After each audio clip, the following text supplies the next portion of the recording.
Caroline, Willy, D-Mase, 102.5, 106.3, The Game, and the Game Nashville app. We are live from the Hiller Plumbing, Heating, Cooling, and Electrical Game Studios, and we are streaming live on Twitch, Twitter, YouTube, and Facebook Live every single day.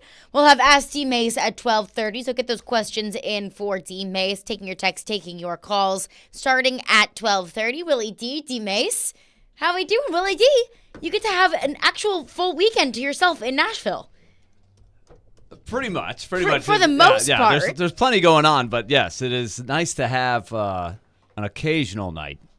And I do. It's weird because when the Predators are playing and you're not there, it's a weird feeling. Like, what? I'm supposed to be there. Do you have FOMO? A little bit, yeah. So it's a national broadcast. Yep, it's ESPN Plus tonight. ESPN Plus tonight. Don't like that. Yep. Mike Monaco and I forgot who the analyst is. Ryan Callahan. Mm-hmm. Oh, nice. Yeah. Every so time I listen to somebody outside tonight. of y'all, you and C-Mase, it's like they're always for the other team. That's just maybe I'm biased, but it's like they're always, and I don't like listening to it. You know, I take that as a compliment because we get the occasional tweet or message on something saying, "I really miss you guys." It makes you feel good. Like, oh, isn't that nice?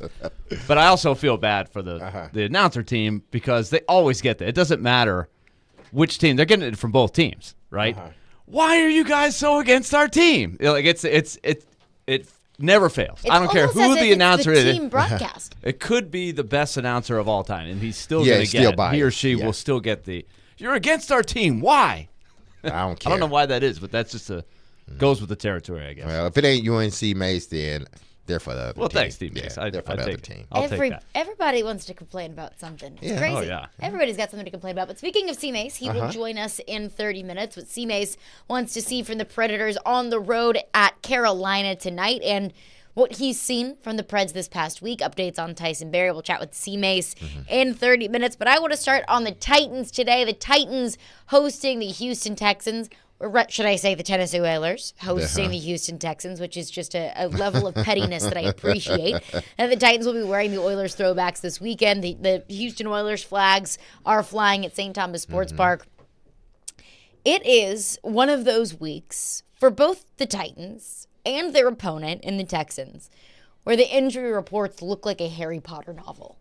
That it's like you just keep reading and reading and reading and reading, where the text is so small because there are so many names to fit in there.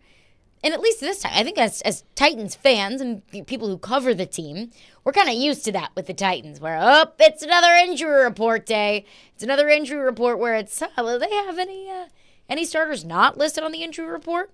It's not the case for the Titans, but it's at least a better outlook for the Titans than it is for their opponent. C.J. Stroud, in concussion protocol, did not practice yesterday. Nico Collins, Texans wide receiver, did not practice yesterday. We know that Tank Dell will be out for the rest of the season. He suffered an injury this past week that ended his season early. Will Anderson did not practice yesterday with an ankle injury. I think we very well could see a Houston Texans team with Davis Mills and the rest of the ragtag group of wide receivers if Nico Collins is not available, assuming that... Is it fair to assume that C.J. Stroud is not good to go on Sunday if he didn't practice yesterday? I mean, it's sort of like 50-50 because usually, if he's not cleared by today, I would think that, because I'm trying to look at this. When Traylon got his concussion, when did they finally clear him? Was it, did they clear him 2 weeks ago? Did they clear him during the week, or did they clear him right before the end of the week? Obviously they had to clear him in regards to practice because he was practicing. But I think there may be a difference between practice and an actual game. Clear you to, start doing things, but then monitor you throughout the week. And if you're seem to be getting better, then they will clear you for the game. So I'm not sure about, I guess it is safe to assume that, it's 50-50 and maybe leaning toward, him not playing, because I look at it from this standpoint. Their coach Ryan, is probably looking at it, I don't want to rush him back for this game because we got to play him again at our place. So they can win this game with Mills Davis. They can win this game with Mills. I think the bigger thing is Nico Collins. That's the biggest thing because he's been great for the Texans. Whether C.J. Stroud can play or not, they're still going to need their other, whether you want to call him the number 1 or number 2, just depends on, he has more yards than Tank Dell, so he would probably be considered their number 1 guy. He would be in this game, knowing what's going on with C.J. Stroud, he would be more important now because if Mills Davis has to play, he needs one of his guys that he can count on to be there as well. If C.J. Stroud plays and Nico Collins still is not there, they still going to have trouble. They're still going to have trouble getting the ball to their receivers. But if Nico Collins can play, I think it would be better for either quarterback. It is so crazy how you started that, Caroline, because I started thinking back to last year, and every week there was just when you think, they can't lose anybody else, can they? They have to be getting somebody back. It just wasn't ever happening at all. It's almost like you didn't want to jinx it. And it's so crazy because you start thinking that that's going to happen every year. But they are coming back around a little bit. And they may be we said this a few weeks ago when the Titans were still kind of hovering around 3-4 or whatever it was. And I remember looking at these 2 games against the Texans in a 3-week span, and you're saying, imagine playing the Titans at the beginning of the year last year and at the end of the year, 2 completely different teams. Mm-hmm. That can happen, and maybe the Titans are catching the Texans while the Texans are going through a tough time here. If they just simply by not having Stroud is one thing, but you mentioned it. There's other guys, important weapons that they're missing right now. So you and I, all of us were stunned when we looked at the line. Remember, none of us knew it. We were like, I wonder what it is. Let's guess. All 3 of us picked All the of us thought the Texans would at least be favored, and it's the Titans that are favored in this game. So it's an opportunity, I think, for another game where it's not a mismatch on paper, and you can see what you have, which I think remains the most important question for me, and that is, what pieces can Rand Carthon and Mike Vrabel take forward into next year and feel like this is where I'm starting to build the next foundation of this group? Yeah, and you can take down a rival in the meantime. Yeah, you can take. I think the point spread. Once I thought about it, it's their injuries, Houston's injuries, and then the way the Titans played Monday night. I think that's got to be a confidence they. You're playing. You're the only. Well, I'm not gonna say the only. Game on television, but you had the Giants playing as well against the Green Bay Packers. But it was barely the only game on that channel. Yeah, but you were everybody had an opportunity to see you. They didn't have to flip through 5 or 6 games. And the way that the Titans played, I think it made people look at them possibly at least for this upcoming week in a different light, considering how Houston looked without their quarterback. Without Tank Dell, not having Collins. They didn't look like a good team offensively. George Fant also did not practice yesterday. So they didn't look like a good team. And then you have the Titans looking like a really good team against a team that we expected to win by at least 21 points. Right. And imagine 3 weeks ago, like when the Texans were one of the more impressive teams in the league. Yeah. And everybody was looking to go, holy cow, look what they're doing. They're beating this team, they're beating that team. And they beat the Cincinnati Bengals. Mm-hmm. I think was it in Cincinnati? But that was a big game while they still had Burrow. Mm-hmm. And you're like, wow, I did not see that coming.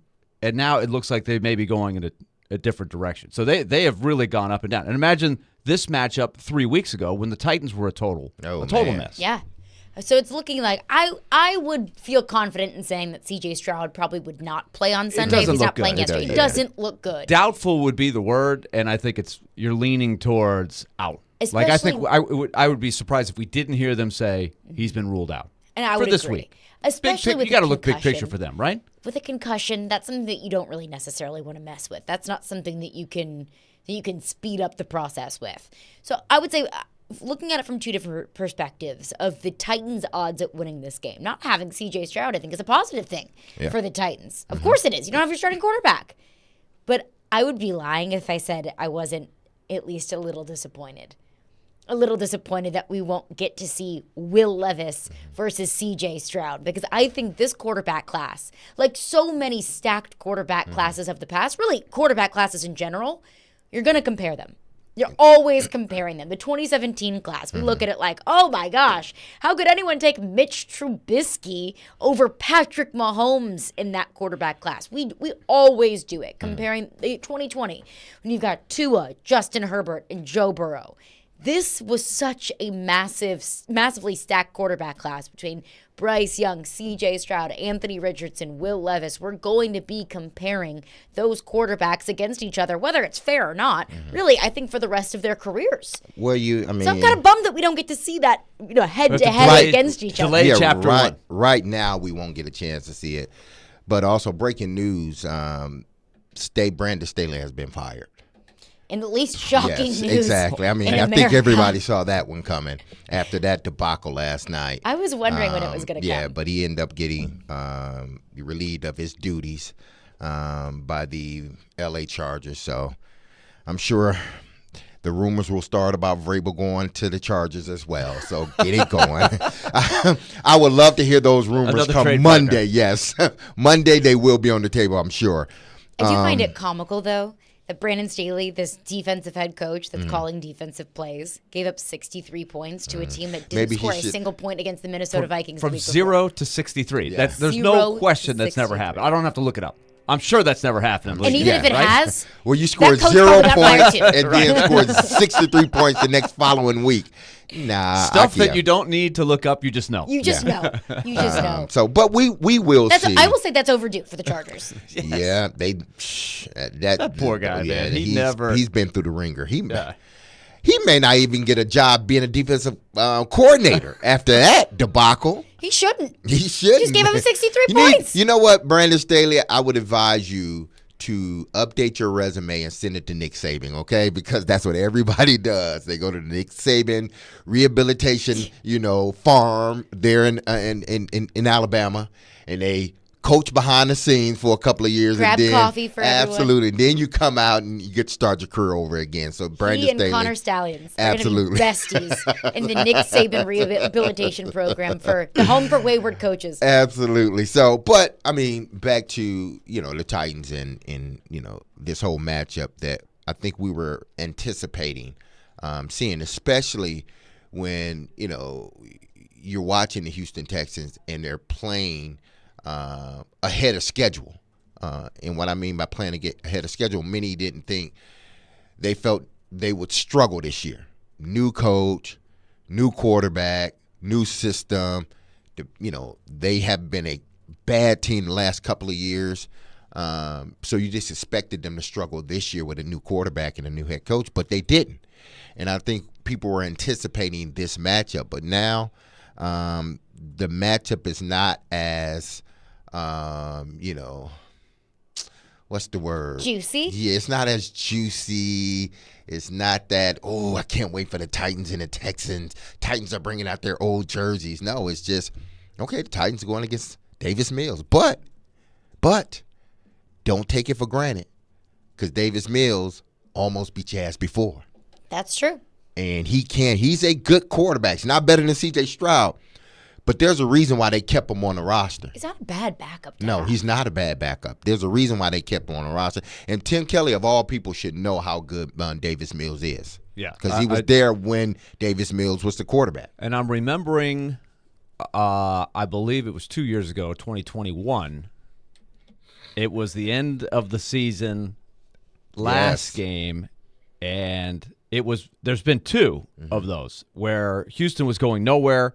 Titans just needed to win to secure the division, and they both went the same way. Titans get way ahead, and Houston comes back. A couple years ago, it was Deshaun Watson that led the comeback, and I think that was the game where the double doink that went in, Sam Sloman had the kick. Was that 2020 or 2021? But was that 2021 here?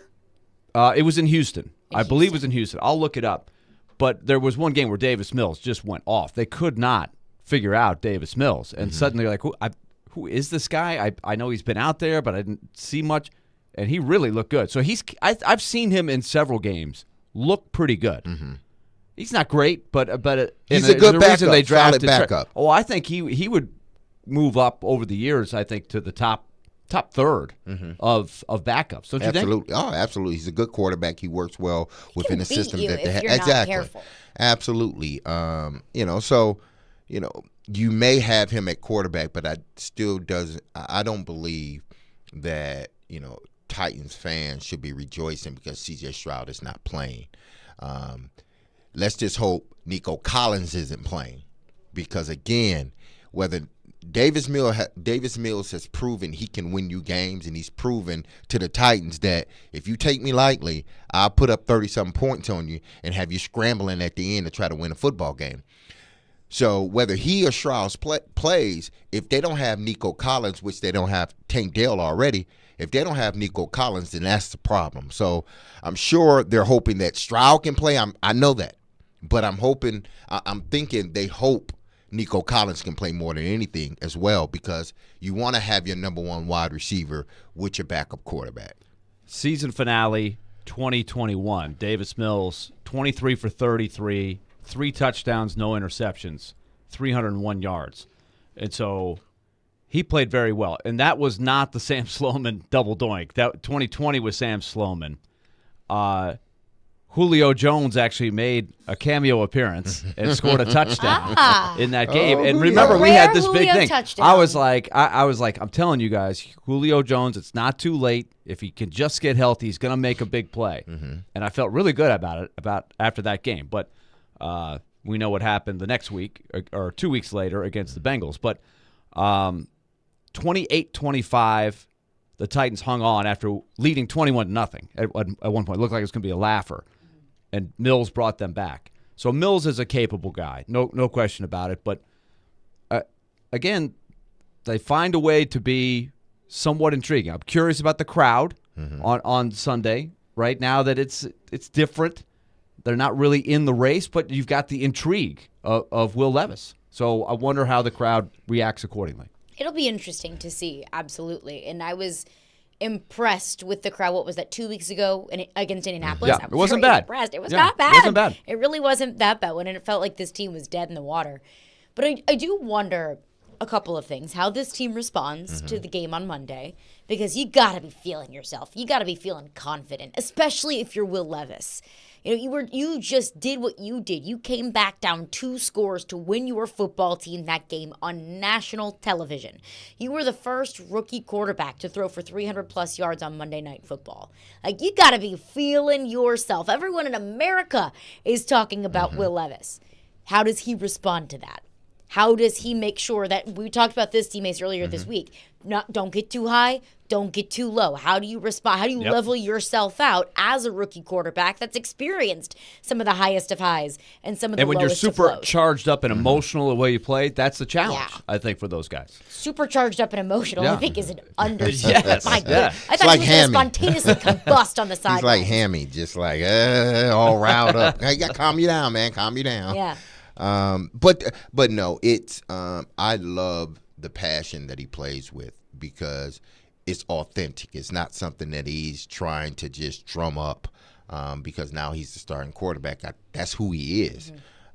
So you can't smother that as a organization or a head coach. But this is where Tim Kelly, you have to come in as a play caller, and Tim has done a wonderful job.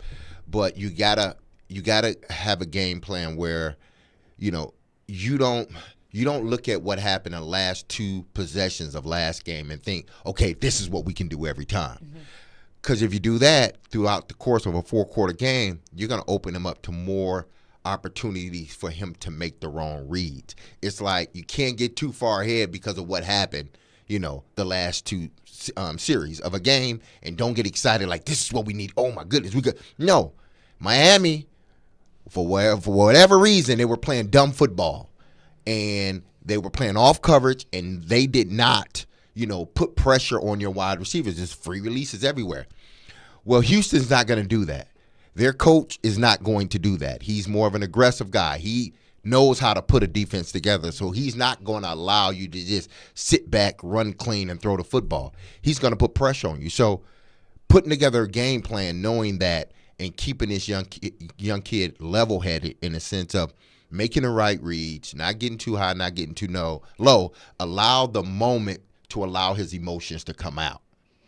Yeah, and I think that you kind of have to know how to manage that with Will Levis. Mm-hmm. You don't want to take that away from him.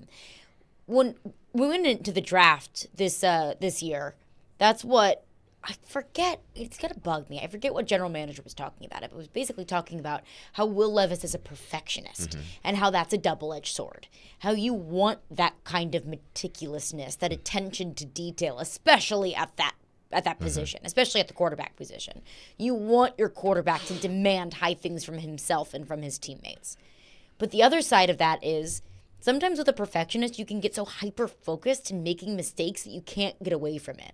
And I think the best trait of some quarterbacks, and this is what was talked about a lot with Bryce Young, is he's a competitor and he's a perfectionist, but he's a goldfish. You make a mistake, forget about it, move on. But sometimes when you are a perfectionist, you can get so hyper-focused on the teeniest, tiniest of details that it's a negative thing. That you get caught up into that. I think that's the task of Mike Vrabel and Tim Kelly, is highlighting the positive parts of Will Levis being a perfectionist, highlighting the positive things of Will Levis's energy, his competitiveness, how emotional he can get in a positive way and not letting him get too low. And in this game, at home, you're wearing the Oilers throwbacks. You're playing a divisional rival who has their backup quarterback in that's missing two of their best receivers, maybe their best defensive players and their first-round pick in Will Anderson. Now the pressure ramps up, especially coming off of that performance that you just had on Monday night. You're favored at home. All eyes are on you. A whole lot of pressure there. So I'm interested to see how this coaching staff, how this team responds. We'll get back into this. We'll get into your phone. 615-737-1025 is our phone number. But coming up next, Chris Mason will join us. The Predators in action on the road, taking on the Carolina Hurricanes. We'll get C-Mace's thoughts on what he's liked, what he's seen from this team over the last few games. Caroline, Willy, D-Mase, we are brought to you by Zen Sports. Start earning cash rewards on your bets today. Gambling problem? Call 1-800-889-9789. Terms and conditions apply. Must be 21 or older and in Tennessee to bet.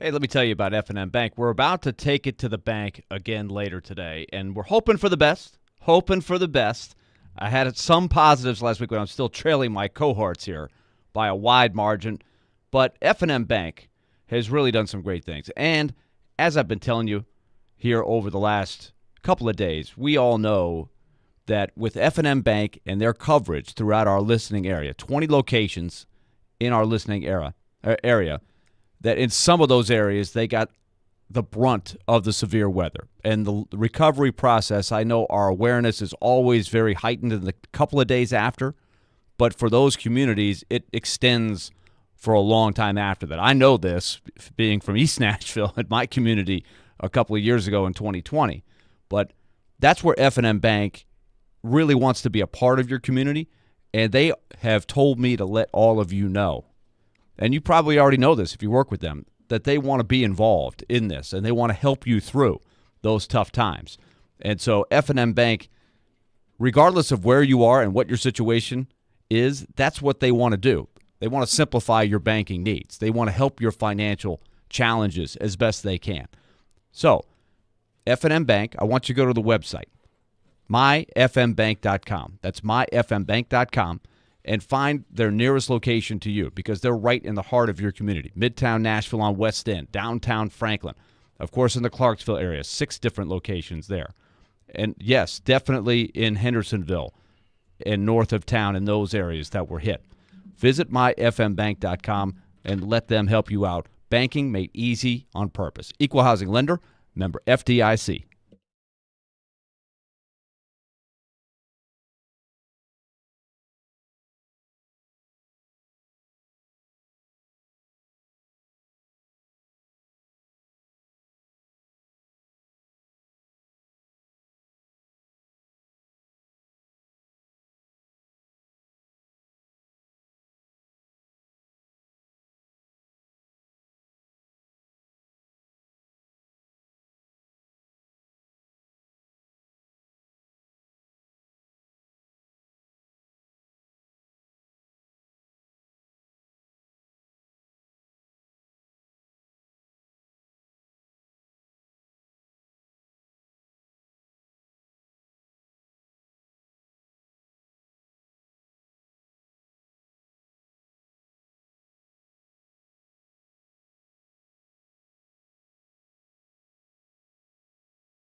Caroline, Willy, D-Mase, 102.5, 106.3, The Game and The Game Nashville app. I tune in to 94.9 The Fan tomorrow night for Vanderbilt men's basketball. The Commodores take on Texas Tech on the road. Tip-off is at 6:30 p.m. with pregame beginning at 6 p.m. Willy, how are we feeling about this one?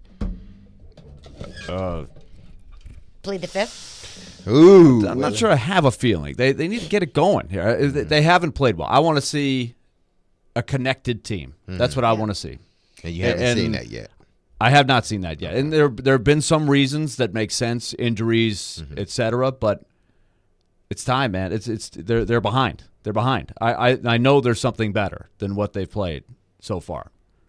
Because you and when you I get to that can stand in solidarity with our bad basketball team. Yeah, well, there's I'm not doing any better, so don't worry about it. The standard is higher. Us. The standard is higher after what they did last year and the year before. They had some encouraging things. They're making some progress, and they want to take that next step, and they've gone in the other direction. So I know how frustrating it's been certainly you can tell from the fans. And I know it's frustrating for the coaching staff because I feel like they thought they were ready to take that next step, and they have hit some serious skids here. They have not gotten on track at all. It hasn't looked good. Still time. There's still time, but it's time. Yeah. They're behind. Still time, but it's time. There's still time, but it's time. Vanderbilt basketball coverage is also available on the 94.9 The Fan app. The Predators hit the road, taking on the Carolina Hurricanes tonight. Joining us now to break it all down is C-Mase, Chris Mason. Chris Mason's segment is brought to you by Coleman Tractor, Middle Tennessee's leading Kubota dealer. C-Mase, appreciate you for joining us. UC Saros has been absolutely lights out. 4 of his last 5 games, he's had a 9.5 save percentage or better. The Preds are on a 5-game winning streak. C-Mase, is that the difference? Is the way that UC Saros is playing now the difference between this team being as good as they have been, winning as many games as they have been, versus maybe the 5-10 start? I think so. I really do. I think, the beginning of the year, I think there was a lot of, I'd say, inconsistencies and maybe the guys executing what Brunette was trying to teach them in terms of systematic execution and maybe just finding the right chemistry and just understanding of when he says certain things, what's expected of it. And maybe, this team kind of understanding the standard of the way that they have to play. It takes time. And I think, though, when you do have, because I don't think they've played necessarily great in all these games. I mean, they hung on in Montreal, and, that was UC Saros. And I think that's the ultimate equalizer or difference maker is when you have a goalie playing the way that he does. You saw it last season too when you had all the young guys call up. They went on that run. A lot of it was a team that's fun to watch. They worked their butt off. This year's version of the team is the games are extremely fun. It's fast hockey, a lot of back and forth.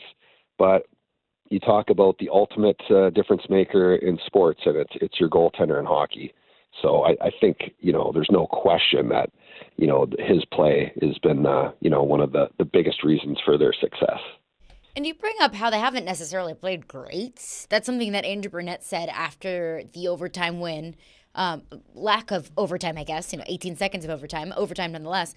After the win against Philadelphia, Andrew Brunette said, look, we didn't play great. I didn't love the way that we played, but C-Mase, that's almost encouraging to me that even when they don't play their best brand of hockey, they're still finding ways to win games.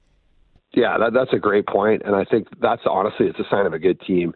Just because, a lot of times I think when you cover one team or you're a fan of one team, you often lose sight of the opposition and maybe discount how good they are or, how well they're playing or they're, it's like when sometimes coaches can do this too, or you do this, every goal you score is awesome and you did all the right things, but every goal that you let up is because you made a mistake, right? There's balance in there. And I think that game against Philadelphia, you have to give them a ton of credit. That team was legit. They played their butt off. They probably deserved to win, but we had the one player that could make the ultimate difference in the game, play incredible. So they got beat in a game where they probably didn't deserve to. And I think that is a sign of a good team because the way it's constructed, whether this team plays good or bad, they're leaving it all out there every night. And I think Nashville's always had that I think the fan base appreciates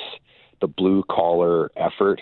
And I think any sports team, you can understand their limitations and really, how good they are if they're championship level or if they're a team that's going to be scratching and clawing all season long just to get in the playoffs. And it's fun to follow the storylines and the ups and downs of the season. You get emotionally attached. And I just think this is a team that, our fans appreciate watching because, there's no games. You guys know probably the last few years, there's been a lot of stretches or games where you question, the work ethic of the team and those types of things. And that's never fun to be frustrated with that type of a mindset.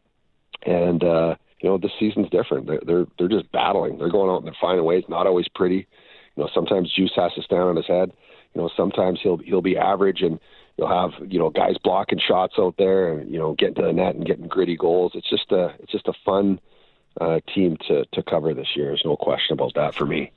We'll talk with C-Mase, the other half of the television broadcast with my partner to my right, Willy Donick.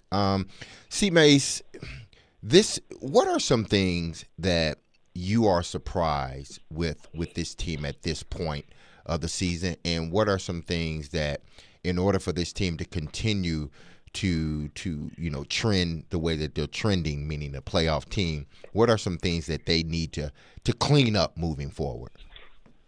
Well, I think I was going to say I was surprised. I would say, after when they're sitting at 5-10, I was thinking, I might have even said to Willie, something along the lines of, I guess we won't be, working in April type of thing. Like I thought, and I know that's quick to make judgment on a team that is put together. But I would say what surprised me is how quickly they kind of forged their own identity, and maybe the impact of the players that we heard about in the off season that were, kind of brought in to change the culture and the feel of this team. Because I think, any leader, let's say Ryan O'Reilly, he's had to, at some point, follow somebody else and learn from other people and, to develop, those types of leadership skills, because you follow other leaders that aren't good leaders, you learn how not to lead. You follow other leaders that are great leaders, you learn how to lead, and you put your own spin on that.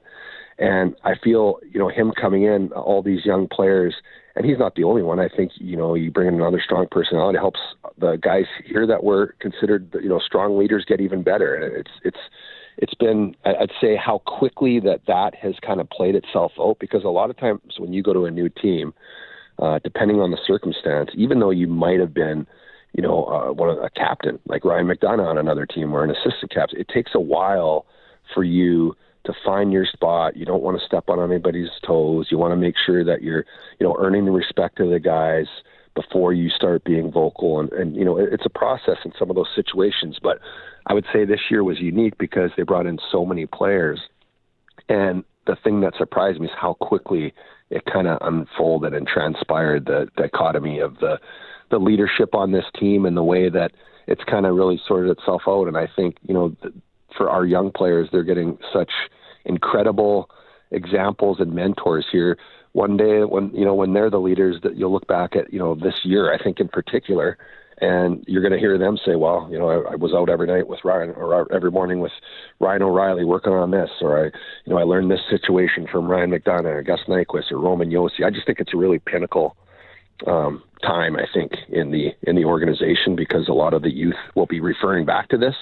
And so that surprised me how quickly that, and I said what they need to do to get better is, I think, for me, the big thing is Tommy Novak got back. We need him to get back to contributing offensively. That line was really good before he got hurt. Cody Glass, he was awesome this year. He's had a tough year injury-wise. I think we need a couple of those key components in the middle of the lineup to get back to production. And then I think you got a team that's extremely hard to play against, no matter who's on the ice. Chris Mason is with us. The Predators take on Carolina tonight on the road. It's on ESPN+, and of course you can hear it here on 102.5 The Game with Pete Weber and Hal Gill on the call. Tomorrow night, the Predators are back home against the Washington Capitals. So a lot of games against the East and a lot of games in a short period of time. So, Mace, let's talk Carolina. It's been kind of a house of horrors over the years. Last year, the Predators managed actually to beat Carolina twice, and it was both in harrowing fashion, tightrope walking. I think it was the 64 save performance by Saros last year, and then it was a late in the year dramatic win with some of those unknowns, and it was a really good character win. Let's look at Carolina, though. It's the same group, right? Same coach, Rod Brindamore. They're going to attack you all over the place. They're going to be aggressive. They're going to get a lot of shots. They're going to stifle you defensively. But this year, maybe even more so than before, they haven't gotten the goaltending, although last night they did, and they won in Detroit, which is a tough place to play. So what are you seeing with this Carolina team? And when you watch them play, what are the things you have to do well to be successful against them? Well, I think you're right. I mean, this year's been really different for them. I think, they've had quite a bit of up and down already this season. And I think back to Rod Brindamore's bench hit a couple weeks ago. He's like, we're lucky we're not losing. Are we trying to lose 50-0 here in the first period? They've had some really weird games this season. But I think going into that building, and you mentioned Nashville's always had trouble there. and you needed Saros to make the 64 saves just to win that hockey game. But you're under attack. They skate. Every single one on their lineup, their work ethic, they really emulate their coach, Rod Brindamore, who's one of the hardest working guys as a player, and he's just, that physical conditioning type of an athlete, and he really gets a lot out of his team in terms of that type of a player as a group, which I think is pretty special. So I would expect that from them, and I would expect their best, because you've got that every single time you go in there. It's a talented team. It's a team that a lot of people picked at the beginning of the year as the favorite to win the Stanley Cup this year, coming out of the East, which is crazy. You know how tough that conference was last year. So they're going to have to be ready. And, it looks like might be Kevin Lankinen tonight, which is he's been put in a lot of situations like that where he's played the Rangers, the Maple Leafs. They came up short in a couple of those games, but you're talking about top teams and top competition that he's having to deal with. So I think the guys got to be ready defensively, and I think they got to be ready to work. It's interesting you say that, Base, because the goaltending tandems are so important. You've got Carolina in a back-to-back. So last night, Pyotr Kochetkov played really well in Detroit. I would imagine they would come back with Antti Ranta tonight, who has struggled some, but he's obviously a very capable goalie. And then your Predators are beginning a back-to-back with what they've got going here. And as you mentioned, they've been going Lankinen in the front end of back-to-backs and then coming back with Saros in the back end. But the usage of the goaltenders is such a big thing for each team throughout the league, and it seems like the trend is you play the backup more, but it probably goes against a lot of traditional thought, right, especially if you've got a really good number one. Yeah, exactly. And I think the Predators, we've seen over the last couple of years how fortunate they are to have somebody like Lankinen. I remember, when he signed the 1-year deal, I was thinking, man, if he had went to free agency, he probably could have got 2 or 3 years at more money for the thing. But he loves it here, and we're seeing the benefit of that. He had a great year last year. Really developed a great relationship with Ben Vanderklok. I feel like he's commented on the games that he had last year. Obviously, the friendship with UC Saros. But, he's put himself in a position where I feel he could start for other teams. This is a guy that, a lot of times you have a backup that's like, he's a good number two. He can get you some good games during the season, give our guy a rest, but, he's not gonna steal anything for you. He's just serviceable. But where Kevin Lankinen has put himself in a position where, the coaching staff you can put him in at any time against any opponent. You don't have to hide him. You don't have to say, oh man, we're playing the Maple Leafs. We have to play, juice against this game, or we're going into Carolina and we know what it's like in there. You have to play Saros.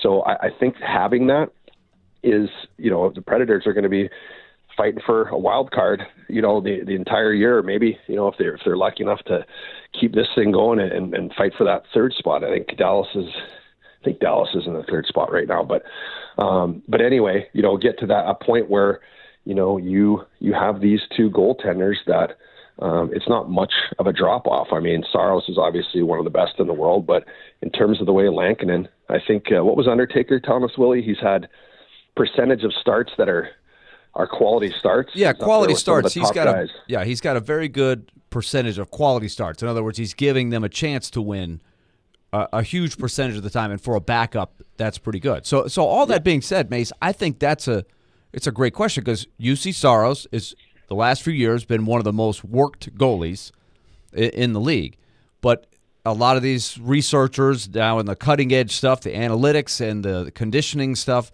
they suggest that you should play the backup more. You'll get more out of your team by doing that. But obviously, when you've got a superstar like Saros, it's tempting to put him in there. What do you think the right balance is in a perfect world? We know that injuries and the schedule can tweak it a little bit there, but is it closer to 60 or closer to 55? Because some people say it should be no more than about 55, but Saros tends to be on the higher end.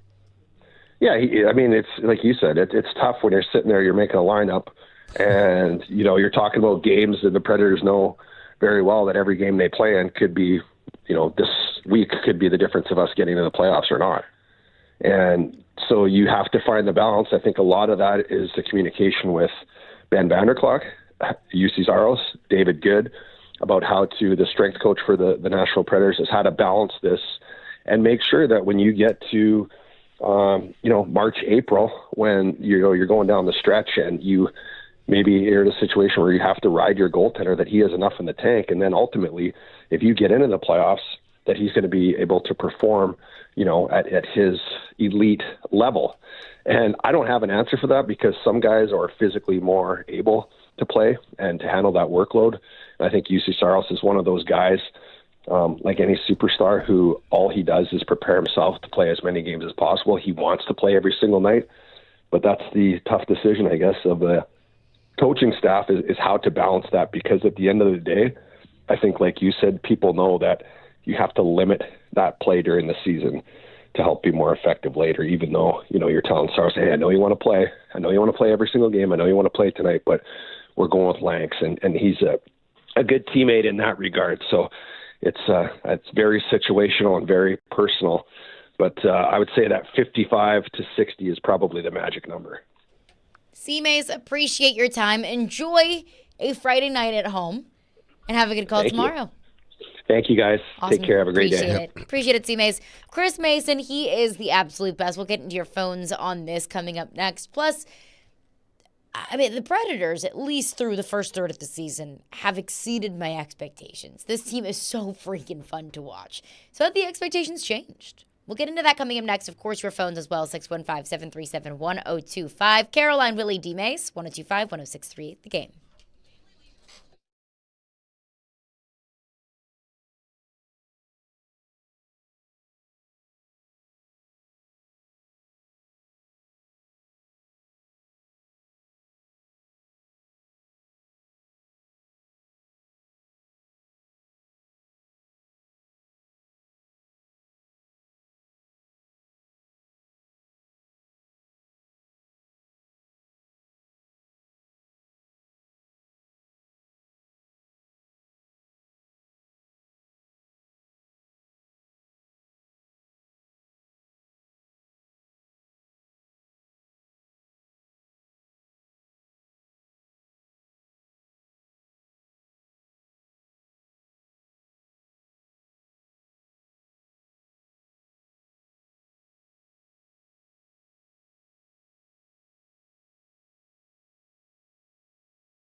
In an effort to aid those affected by the tornadoes from this past weekend, the Community Foundation of Middle Tennessee and the United Way of Greater Nashville have activated emergency relief funds. So for more information on how you can donate, visit cfmt.org or thegamenashville.com. Appreciate D-Mase for joining us in the last segment. And look, the expectation was set going into this season from Barry Trotz, from Andrew Burnett. Please be patient with us. We are in a transitional period. We don't know if this team is going to come together, if it does, when it will come together, when it all kind of comes to fruition. Through the first trimester of Willy Donnick's class of Nashville Predators, I think they passed with flying colors. It wasn't always pretty. Well, they started in the hole. I think they were on academic probation when they were 5 and 10. They were right? 0.00 grade point But you could average. see the work ethic. The teacher's saying, "Look, you're working hard. The results just aren't there yet." They started studying a little bit more. Come in for extracurricular. They stopped going to the bars on Saturdays. See your professor after hours. And now it's looking pretty great. They're playing well. And it's interesting because we said this before, that when you would ask the question, because I think it's really the question of the season, is, when you're trying to not have expectations, you're resetting the expectations, and you've made clear that it's much more important to look at next year, the year after, and the year after, where you're building what you think can be a championship team. They're in that setup right now. They're building a foundation for that. So the results this year aren't as important, but it's exciting when you're sitting there in a playoff spot.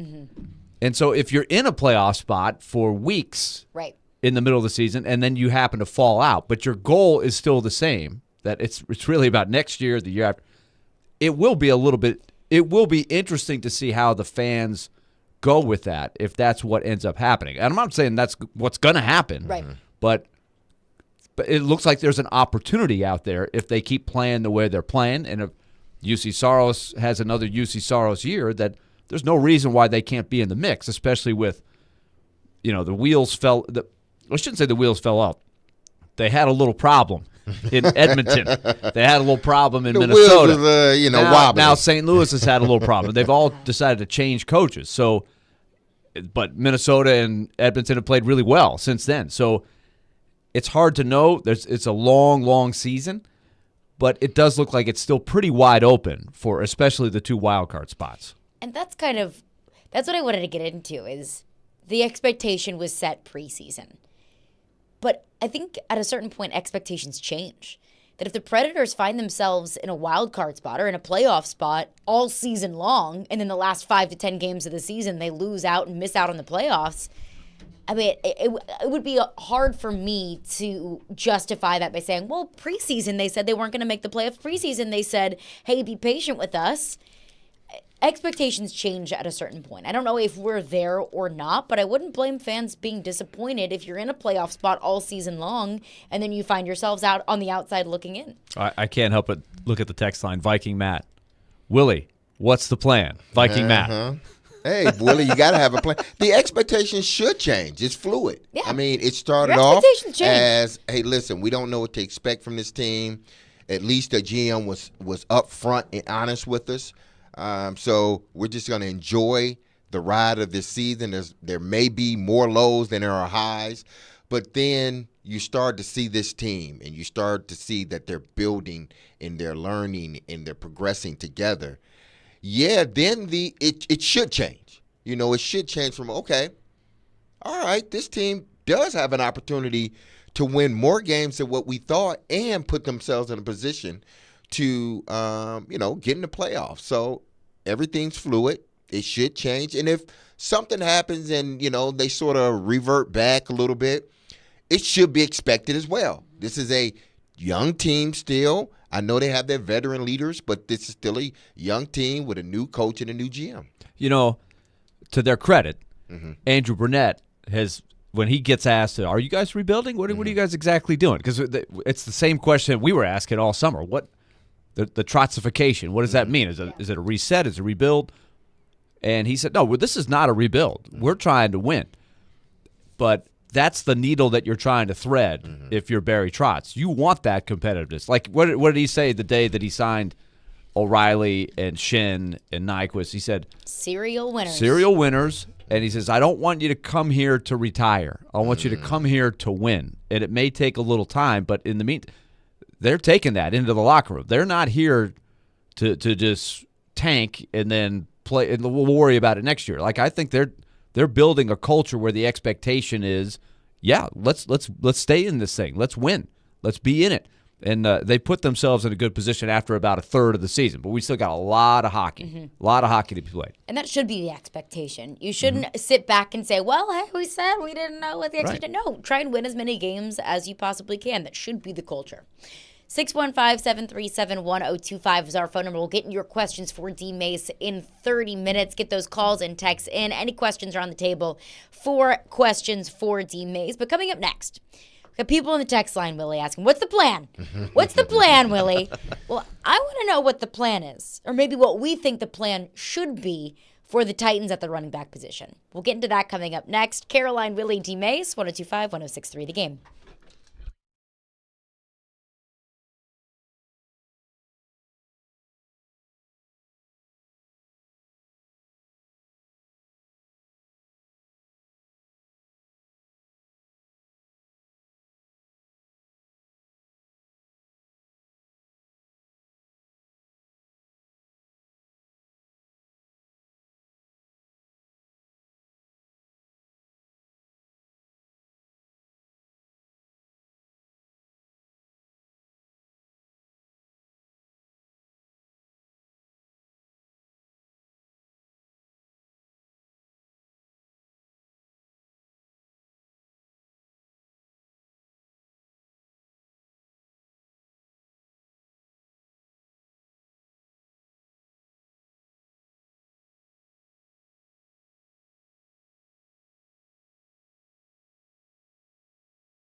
Caroline, Willy, D-Mase, 102.5, 106.3, The Game, and the Game Nashville app. We are live from the Hiller Plumbing, Heating, Cooling, and Electrical Game Studios. We're streaming live on Twitch, Twitter, YouTube, and Facebook Live every single day. We'll get to your questions for D-Mase in 30 minutes.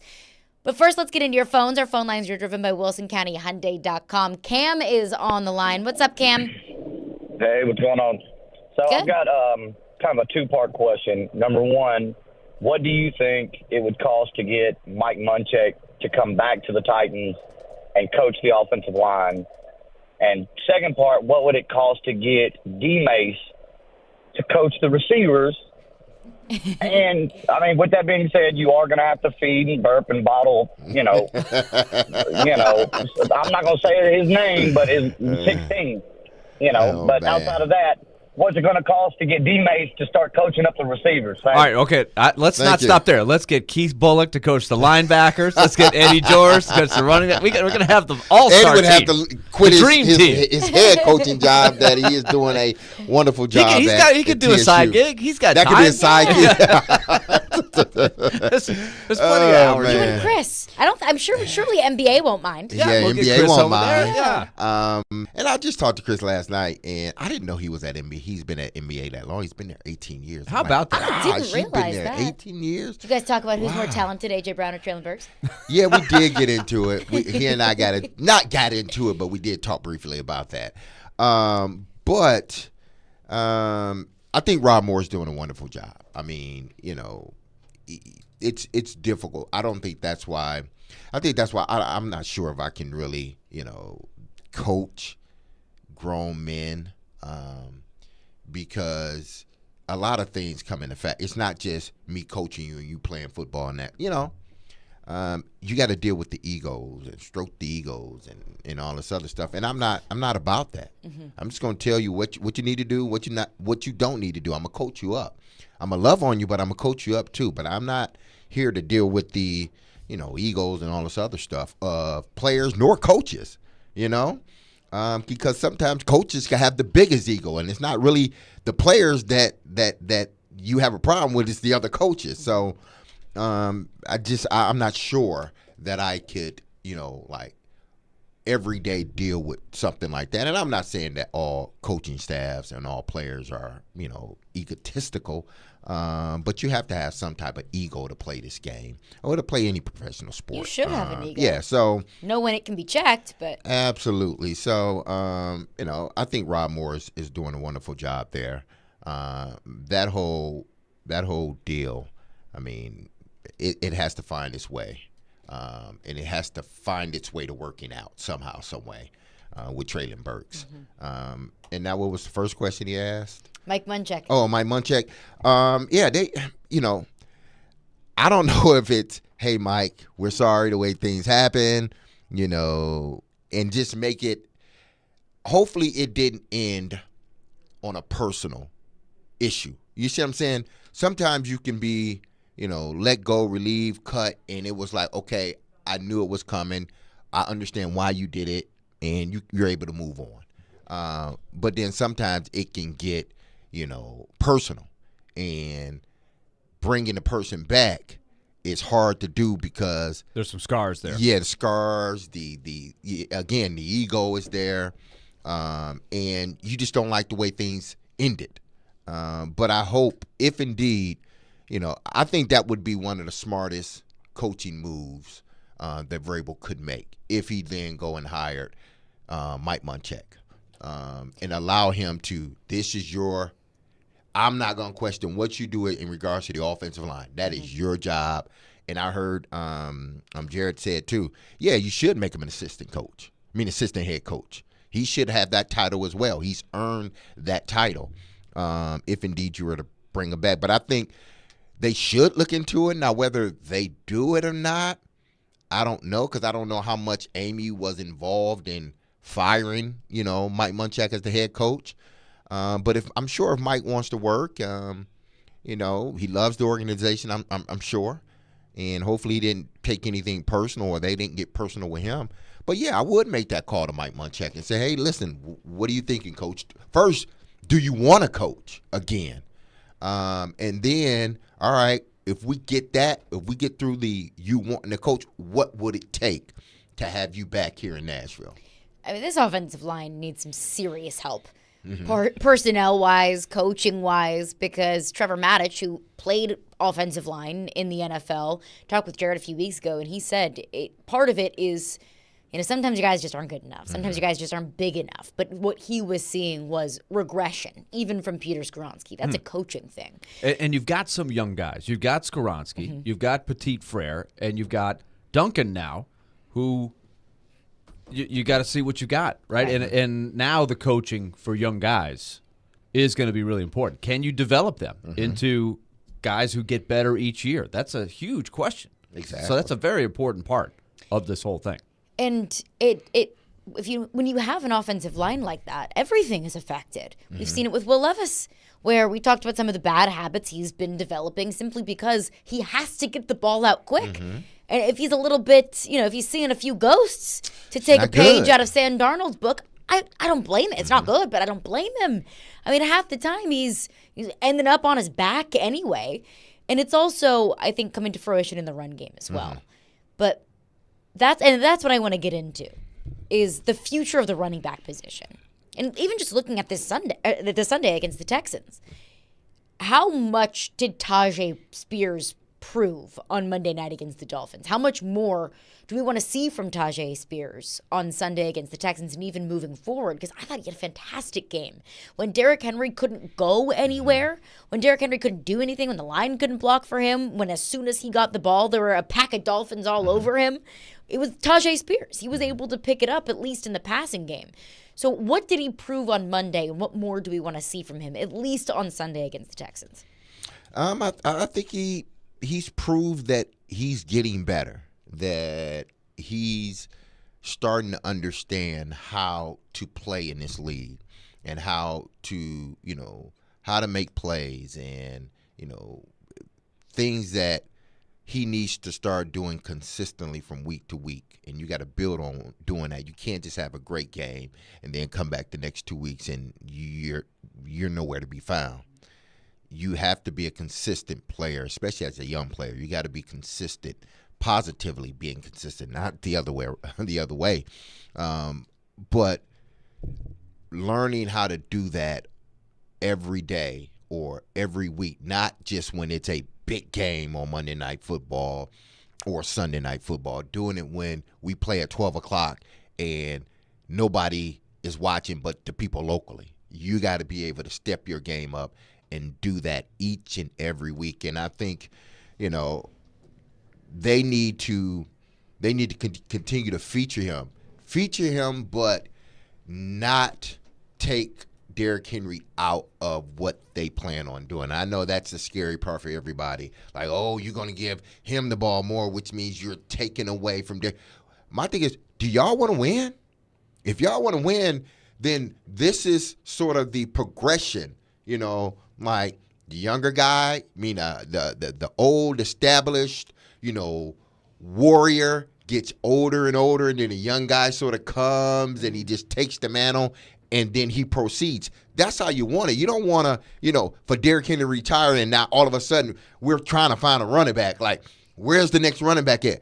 Well, you got somebody in your running back room now that can make plays for you. So before Derrick Henry completely falls off the map, which I don't think will be anytime soon, get this guy involved with what you're doing in the offense. Allow him to get himself comfortable with what's going on, and his playmaking ability will come out as we saw last week with the Dolphins. Yeah, I think if you look back at the last two games, I think we've seen another chapter for Spears. He's now had a game where he was a dominant receiver last Monday. Then the week before, he got a chance to be sort of the featured running back for part of the game. And he had, 16 carries and still played really well. And it was kind of on his shoulders at the end because Derrick Henry was in the protocol. And he looked really good. He looked comfortable in doing that. And you put it all together, he's averaging 4.9 yards per carry. Henry, right? Henry or Spears? Spears. He's averaging 4.9 yards per carry. Derrick Henry, 4.1. So it just has me saying again, I'd like to see a little bit more because down the road, he's going to be there longer than Derrick Henry. And it's now a big question that we were trying to tackle yesterday is what's the right role for Henry next year and what's the right price, and does Derrick Henry want to sign up for that? So I wonder if we're going to see a blend of the two again on Sunday. Caroline, is there a difference? Because I think this is what people got to realize too, is this team looks different when Derrick Henry's running, when Derrick Henry's in the backfield this year. I'm just saying this year. Than in giving Derrick Henry the ball, and it looks different when you give Tajay Spears the ball. Do you see that? I think they're two different backs. As far as the offense, to me, and I want you to answer this question too, but to me, this offense looks faster with Tajay Spears. It looks cleaner with Tajay Spears. With Derrick Henry, it looks a little bit slow and clunky. I'm not taking anything away from Derrick. I'm just saying that's how it looks to me. Not that that's a bad thing, but he's more the bruising back. I think it's for a couple of reasons. One, they're two different backs. Derrick Henry is massive, and Derrick Henry can get you those gross, kind of sluggish yards when you need them. Where I think Tajay Spears is more like lightning in a bottle. Like he can break the tackles, he can be really quick, he can fit into tight spaces, he can catch the ball out of the backfield and add a couple extra yards after the catch. But Derrick Henry is that kind of bruising. Continue to give him the ball, and he'll continue to just chop away at the yards that you need to get. I think that you need both, and I think this offense works at its best when you do have both. Because even though Derrick Henry, he had like 34 yards on Monday, just his presence, I think, unlocks something else within the offense. But the distribution is changing a little bit, and I think that's the direction it needs to keep moving. Because I completely agree. And before, I think there was a lot of, you got to give it to Derrick 25 times. And I think we're out of that mode now. I want to see it more evenly distributed. And what do you need in a particular game? And if it's you need the quickness, which is what the case was on Monday, except down at the goal line. And Henry had a couple of big touchdown runs and traffic. You can't take that for granted. Right. Because I see what you're saying, Caroline. It's different styles of running, for sure. And the other thing we don't know about Spears is, could Spears and his frame, which is smaller, can he hold up if he's the main man? Could he carry it 250, 300 times a year? We don't know that until he does it. We know he's really good in the role he is, but I think I want to see more to see exactly what you have because, again, he's a rookie. He's going to be there. He showed you something. Derrick Henry's on the back nine of his career. And I think both things can be true, and this is what I believe. That I would like to see more of Tajay Spears. That I think that he proved something to me on Monday night. That I'd like to see more from him. But I still don't know if he can be the go-to guy. I still don't know if I can quite definitively say that he can be your RB1 moving forward and you don't need Derrick Henry. I think that what I believe is that I want to see more from Tajay Spears, but I still want to see Derrick Henry re-signed.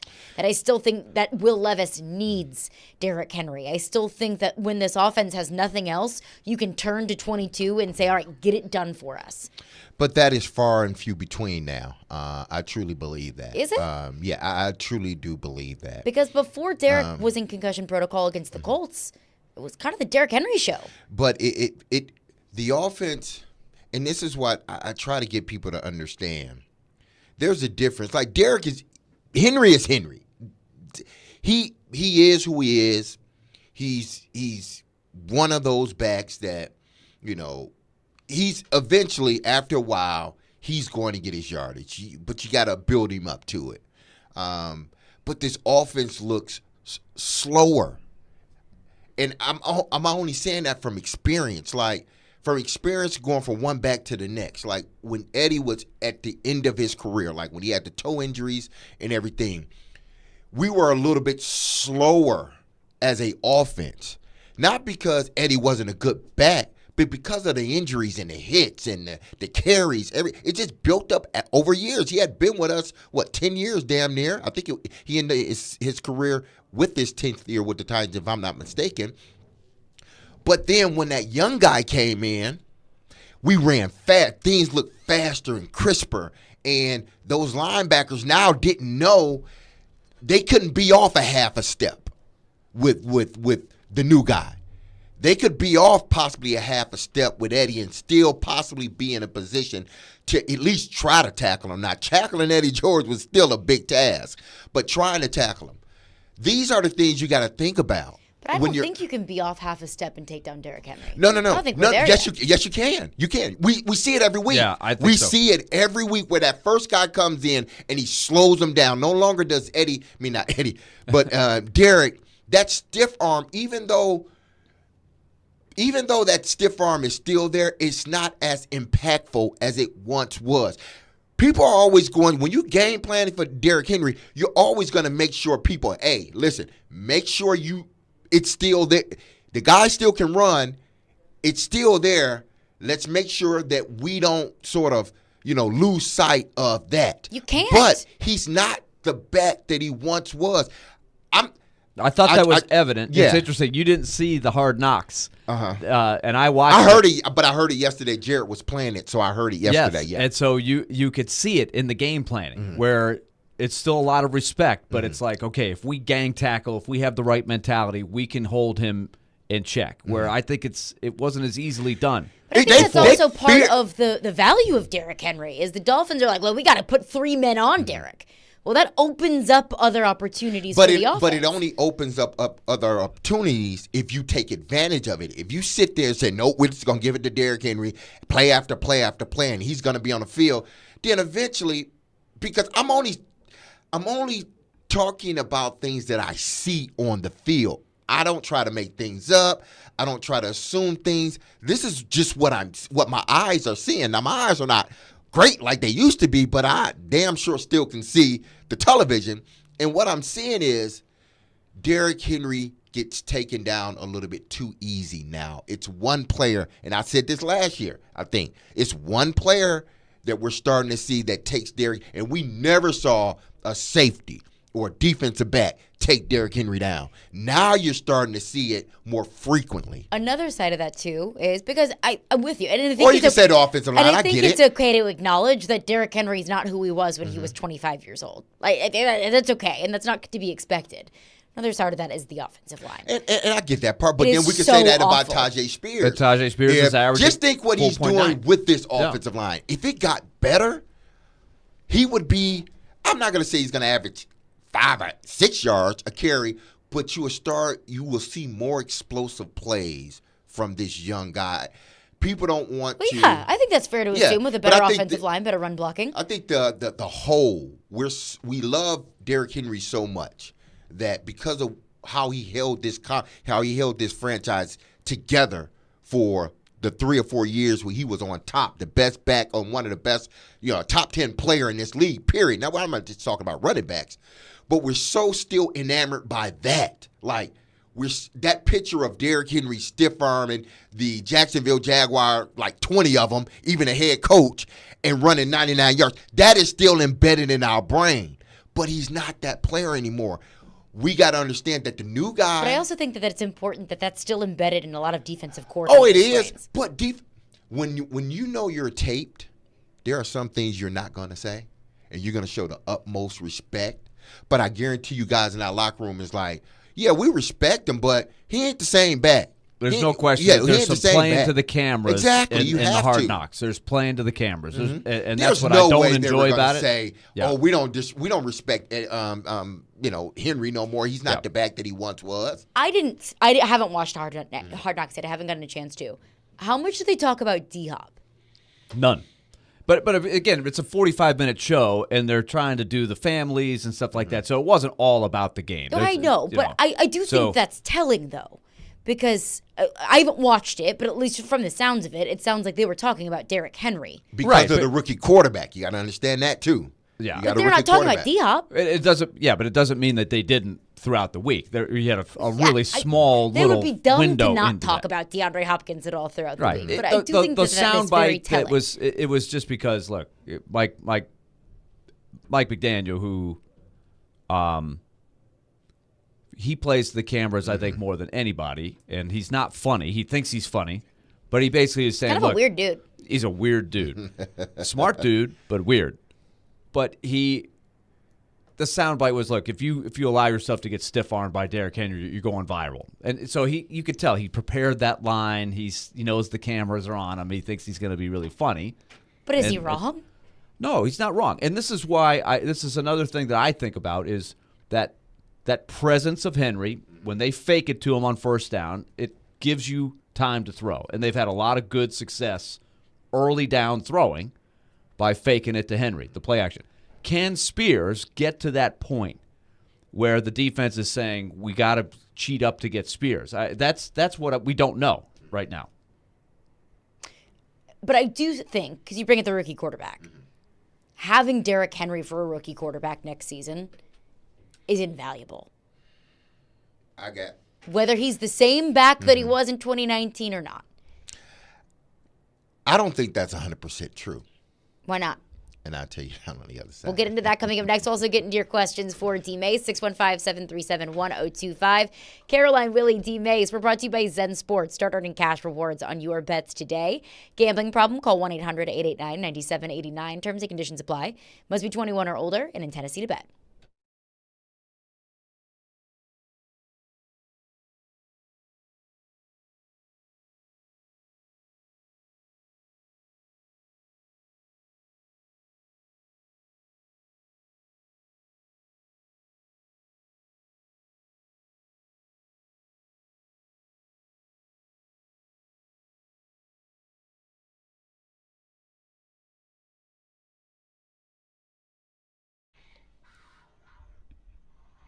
Happy Friday, my peoples out there that is listening to us. I know there's a lot of people that are. So, I need to tell you about our partners, because if you love betting, and if you bet on the game last night, hopefully you bet on the Vegas Raiders and not the other team. But if you did that, I hope you did it with our partners, Zen Sports, okay? And I'm excited to tell you that they're launching their new introductory promotion, okay? Available to all new customers in Tennessee. That's the No Danger First Wager, people. When you sign up for a Zen Sports account, you will receive up to $1,000 No Danger First Wager. When you place your first bet on Zen Sports, you will be reimbursed for the amount of your bet if it loses, up to $1,000. Plus, Zen Sports has launched its new VIP program for the premier bettors of Tennessee. If you think you might qualify, then listen up, okay, people? The VIP program is by invite only, so not just anybody can walk in the building or sign up, all right? It's by invite only, people. So if you feel that your Zen Sports play qualifies for VIP consideration, please check out the program details and apply at zensports.com/VIP. No other sports book will offer you a premier sports betting experience with 24/7 top-tier customer support and bigger and better action than Zen Sports. So what are you waiting for, people? Get going and download their app today. It's at zensports.com. Where Zen Sports, betting just got better. Gambling problems, call 1-800-889-9789. Terms and conditions apply. Must be 21 years or older to bet here in Tennessee.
D-Mase.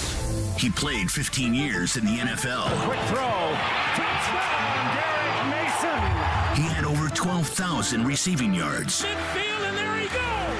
80 yards for the touchdown. And now you can ask him anything. Have a question about football or life? Now's your time to ask D-Mase. We'll welcome you in. Now on Caroline, Willy, and D-Mase. on 102.5 and 106.3, The Game and The Game Nashville app. Ask D-Mase. Get those questions in for D-Mase. 615-737-1025 is our phone number. Ask D-Mase is presented by Calabria Pizza. Come try their pizza in Goodlettsville and Mount Juliet because life is just too short to eat bad pizza. Want to get into your questions for D-Mase, but before we get into questions, D-Mase left us on a little cliffhanger. I said I think that having Derrick Henry back next year for Will Levis is invaluable for a young quarterback and for his development. You didn't necessarily agree. Not 100% agreed. It's not like I'm saying no, they don't, like, at all costs don't bring Derrick Henry back. But if you cannot, work out a deal that is fair to Derrick Henry, but also fair to the organization, allows you still to do some things, which it shouldn't, because you're not going to pay him what he's making now. But I just think it's because if it's his first year starting, and he hadn't started any games this year, then yes, I think it's critical to have Derrick Henry in the backfield, because to me, besides your offensive line, your best friends, a quarterback's best friends, are the tight end. To me, receivers are receivers, but this is beside. I'm talking about within the box. The most important thing I think for a young quarterback is a good tight end and a back that can get you those tough yards, or a back that you can rely on, just hand the ball off, rely on. And you could take some of the sort of pressure off of the young quarterback. But this is not going – he's at this point, barring any injuries, he would have started, 9 games of the season. So he's built up, I believe, enough confidence as a young quarterback to know this is what I'm seeing. I believe what I see. I need to get better in the offseason. We will, really tackle other teams' defense and try to figure out their nuances. But I have something to start with now. I know the NFL to an extent. I don't need necessarily the training wheels anymore, because essentially that's what Derrick Henry would be, training wheels for your young quarterback. But going into next season, take the training wheels off. You don't need the training wheels. The NFL has moved to a place where the receivers are more valuable than your running back. Put somebody else alongside D-Hop, Traylon Burks, and get you somebody else, just a flat-out burner. That's going to help him. Chig, another year. Hopefully he continue to get better. Wiley, another young guy, getting better within the system. The biggest asset for Will Levis is that he gets comfortable with the pass catchers. He trusts the pass catchers. When you trust the pass catchers, you don't lean heavy. You don't look to lean heavy on the running back anymore. I trust my guys outside. And then, obviously, the big elephant in the room is the offensive line. Yeah. You get him an offensive line that is, let's just say, half better than what they are now. His confidence continues to grow because now he thinks, I got time to throw the football. I just need a back in the backfield that can get me, 4 yards a pop. He may get 100 yards. He may not. But he gets those big plays for us. We're not in a place where we need Derrick Henry necessarily, the grinder and the big back. Would we love to have him? Absolutely. But if he leaves, it's not like my quarterback is just going to lose his mind now and he can't play anymore. Let me get him another wide receiver. Let's build up this offensive line, and then we can go there. If we can sign Derrick Henry back, that'd be great. That's a plus. But if we don't, Will Levis is not just going to fall off the map. Yeah, I think the price point is going to be very tricky there, especially if you're trying to sell Derrick Henry on. We'd like you to be part of a tandem now for a lot less money. Exactly. How is he going to take that? Where does he want to go? It's a major question because in a vacuum where that's that's hard enough. But when you put the salary cap on it together, and he's been making the money he's been making, I think it's even more difficult. The deal has to be right. Absolutely. Yeah. You're not going to say, okay, we'll pay Derek $18 million a year if that's what it takes to keep him. You're not going to do that. You have to be smart with it. This Titans team is one with a lot of needs and not a whole lot of resources, so the deal has to make sense, of course. But you mentioned the training wheels for Will Levis. There are some things where, in life, where you need to just take off the training wheels. You need to just move on. You don't necessarily have to with Derrick Henry. If you can get to a number that makes sense, it's only positive for Will Levis to be able to have that veteran back to go to. If the numbers don't make sense, they don't make sense. And that's why I said I'm not saying you're wrong, period. I sort of the right and the wrong thing sort of sounds, that's not the right word to use with what you're saying in regards to Derrick Henry. I just don't think he would totally just fall off the map. Oh, meaning no, I would Will hope Levis. not. I don't think because he's not going to have Derrick Henry forever. Exactly. I don't think this offense would just sort of regress more than what they have this season. I don't think that'll happen. Having Derrick Henry back, yes, it helps. I'm not going to say it doesn't. So I don't want to make people think that I'm not an advocate or a fan of Derrick Henry, because I am. But I also understand and know this league, too. I look at it from a different perspective than a lot of other people do. And, that like Willy, he looks at it from a different perspective in regards to hockey, because he's there, he's calling a game. I see it from a different. So when I discuss things, Willy may agree, but it may not be the whole story.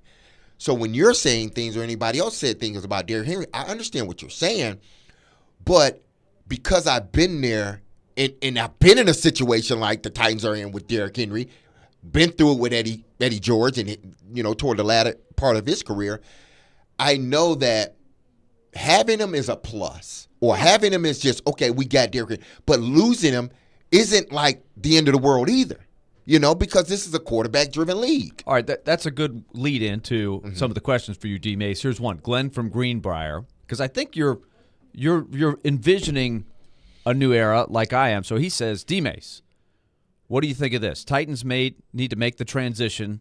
Instead of 60-40 run, it needs to be 60-40 pass. Now, the numbers aren't exactly like that, but we know the mentality has been grind it, run it.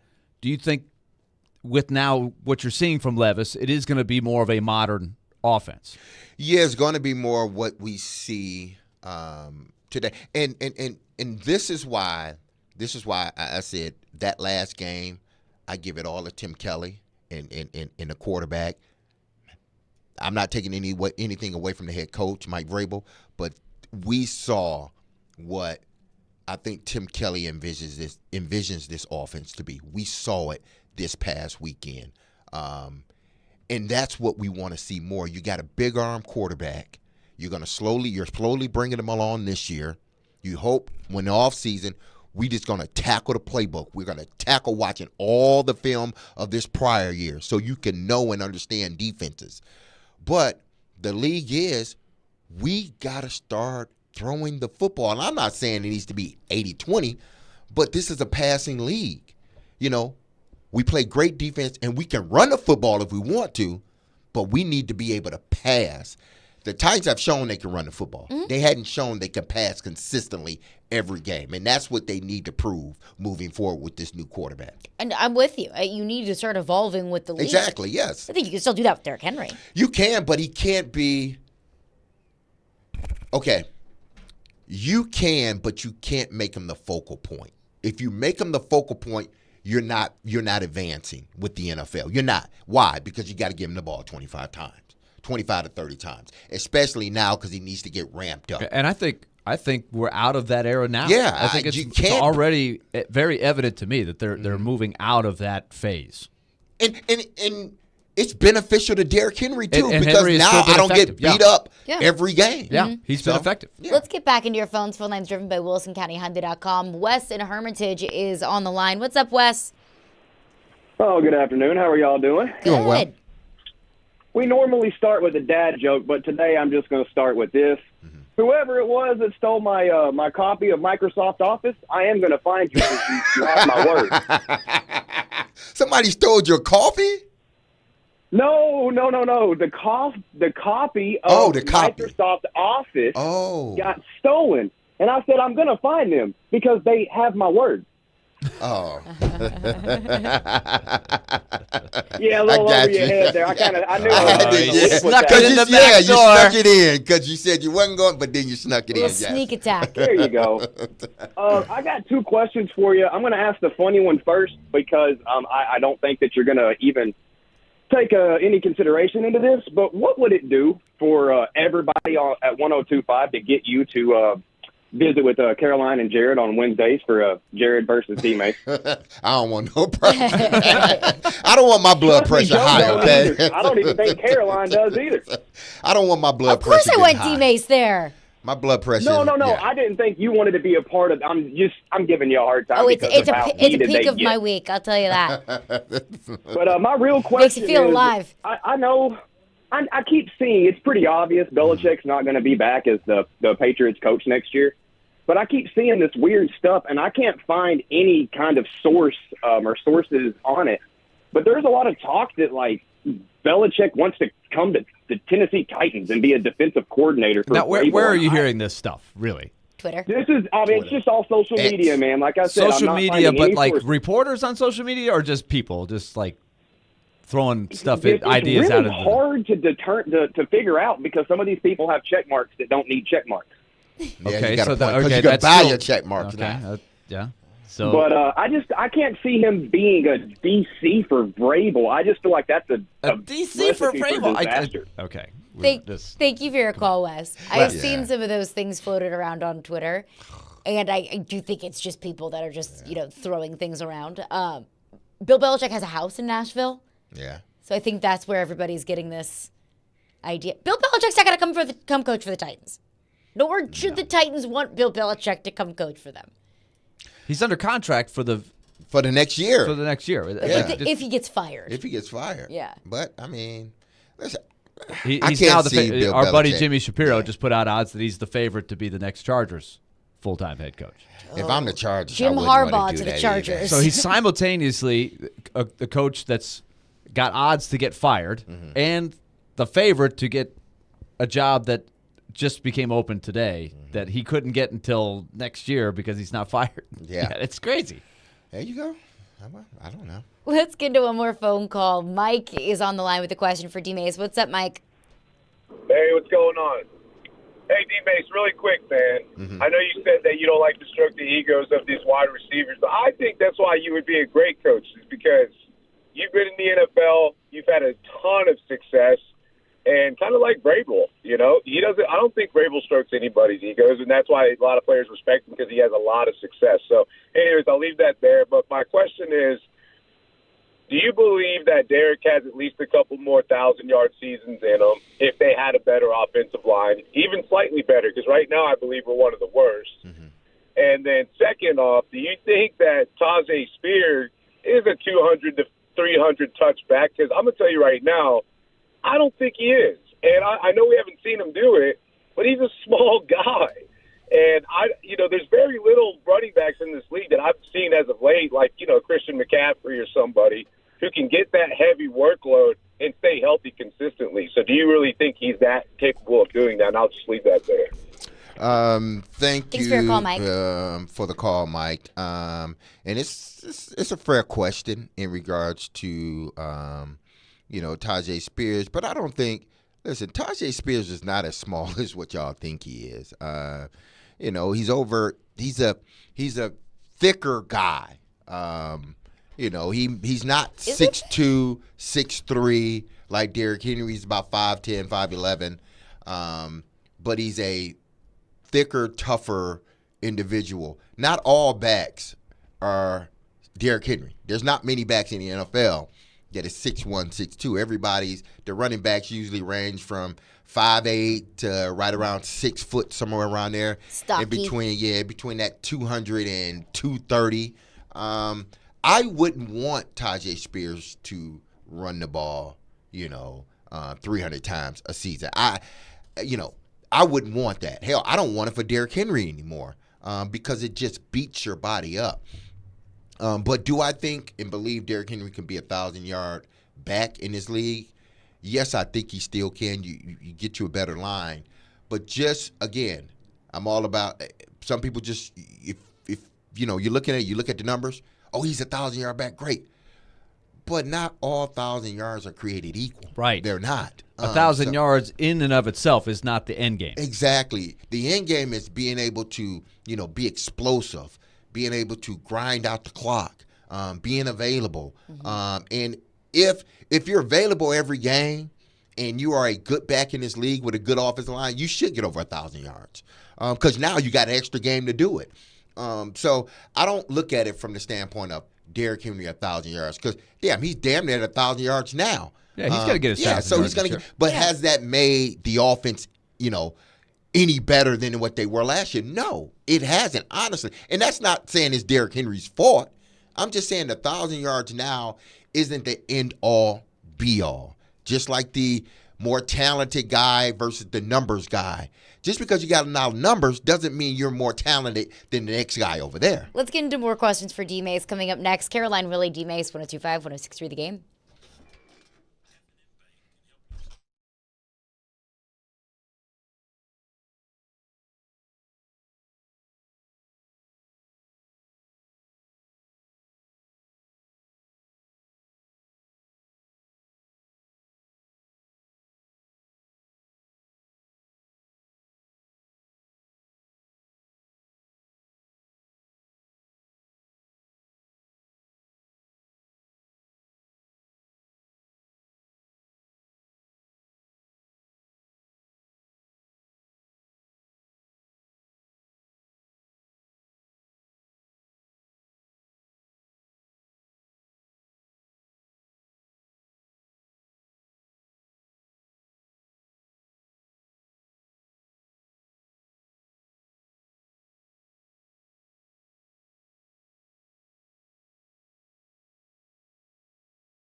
D-Mase. Get those questions in for D-Mase. It's presented by Calabria Pizza. Come try their pizza in Goodlettsville and Mount Juliet because life is just too short to eat bad pizza. Let's get back into your phones. Your questions for D-Mase. Michael is on the line. What's up, Michael? Hey, guys. Thanks for taking my call. I'm going to start out with a dad joke for you real quick. So I just recently bought a water bed, but I wanted to jump real high on it. So what do you think I should do about that? A water bed that you want to jump, put a I don't know, a diving board on it, attached to it. Yeah. You replace the inside of it with spring water.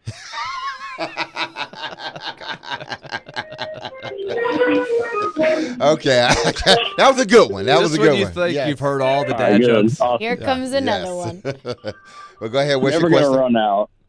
So with the last game that we just played against the Dolphins, Derek hit 10 touchdowns for the 6th year in a row, and he only became the 3rd NFL running back to ever do that in 6 consecutive years. I think joining LaDainian Tomlinson and Adrian Peterson on that list is the only other 2 guys to do it.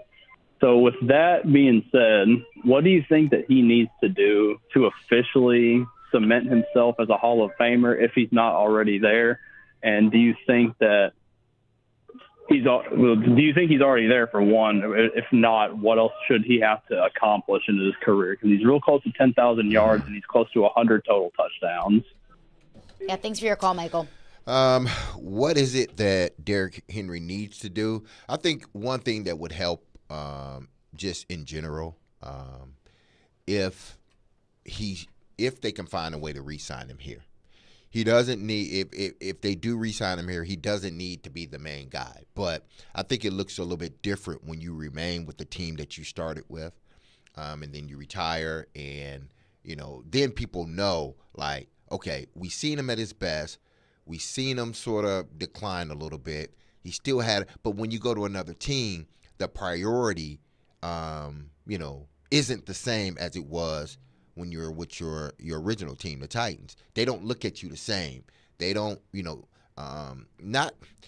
they don't cherish you the way that the Titans cherish you. They're getting you because they believe, really that you possibly can help them get to a Super Bowl. The Titans keep you. Yeah, they're hoping you can get to, they're hoping that they can get to a Super Bowl with you, but it's more than that. It's what you've done for us in the past, the type of player, the type of person you've been on and off the field. I think that weighs heavy, on, say, the voters. But then his numbers are there. He gets over 10,000 yards. He's averaging, I think, for his career, 4.3, 4.4, somewhere around there, yards per game. You have the touchdowns. So to me, as long as he can get over that 10,000-yard mark and don't fall completely off the cliff, I think it's almost a lock for him, I believe, in the Hall of Fame. It's going to take some years after the 5 years of, you got to wait 5 years before you're even on a ballot. I think it's going to take some years after that. I don't know how many years, but it's going to take some years after that for him to get in. Just like it has taken a lot of these backs. Jerome Bettis didn't get in as soon as he was eligible. It took a few years after that. That's Jerome Bettis. Exactly. So, do I believe he's done enough to be in the Hall of Fame? Hell yeah, I do. Does he deserve to be in the Hall of Fame? Hell yeah, he does. When does he get there? I don't know. And it's also interesting to think about how running back, just the view of running backs has shifted. I do wonder how that kind of shifts with Hall of Fame voters. Yeah, because he's sort of the throwback. He's the last of the true throwback big backs. It was like that era. Once Derrick Henry calls it quits, I think that era will be dead. It will be done. It will be over with. Of the big bruising back that can run the way he runs, because teams are not looking to put that much, into their running back in regards to, we need you to carry the team. We need you to be that, 300 plus carry back per year. Teams are starting to split it. So it's going to be harder and harder for running backs to even be put in that class of potential Hall of Famers, not because they don't have the talent or the potential or the ability to do it, but because the league has changed. You're not going to get as many carries as you used to get. I also think he needs to be on another winning team. He hasn't had, that Super Bowl MVP, Franco Harris, a Tony Dorsett. Those guys all had their moment in the sun. Emmitt Smith. I mean, obviously Emmitt Smith was going to get there regardless. But when you have that vision of a guy holding up the Super Bowl trophy, it helps. It helps. It gives you the boost. If he goes you know anywhere, that better than anybody, right? If he goes anywhere and get a Super Bowl, that pretty much locks it in for him.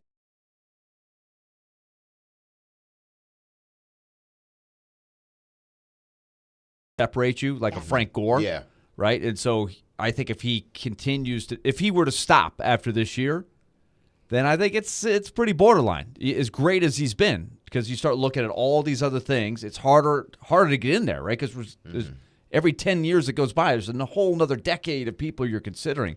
Whereas in 1980, when Larry Zonka was up there, if you look at Larry Zonka's numbers, they're okay, but he got it. Like he was great at his time, one of the best of his time.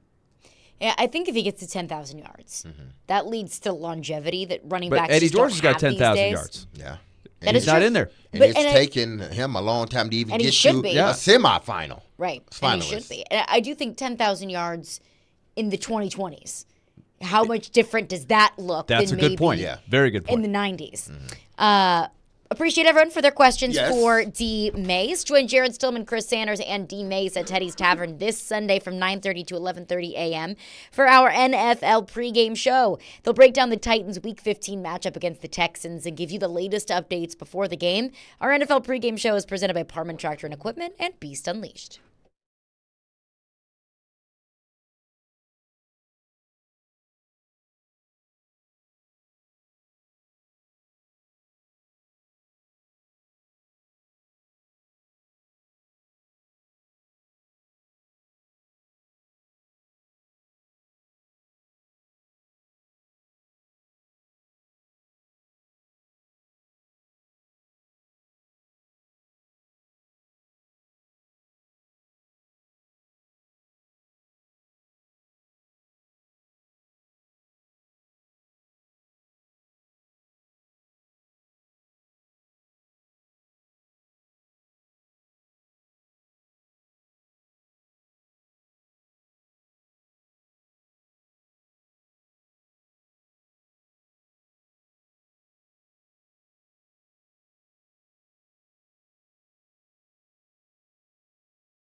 Caroline, Willy, D-Mase, 102.5, 106.3, The Game and The Game Nashville app. We're live from the Hiller Plumbing, Heating, Cooling, and Electrical Game Studios. Titans taking on the Houston Texans on Sunday at Nissan Stadium.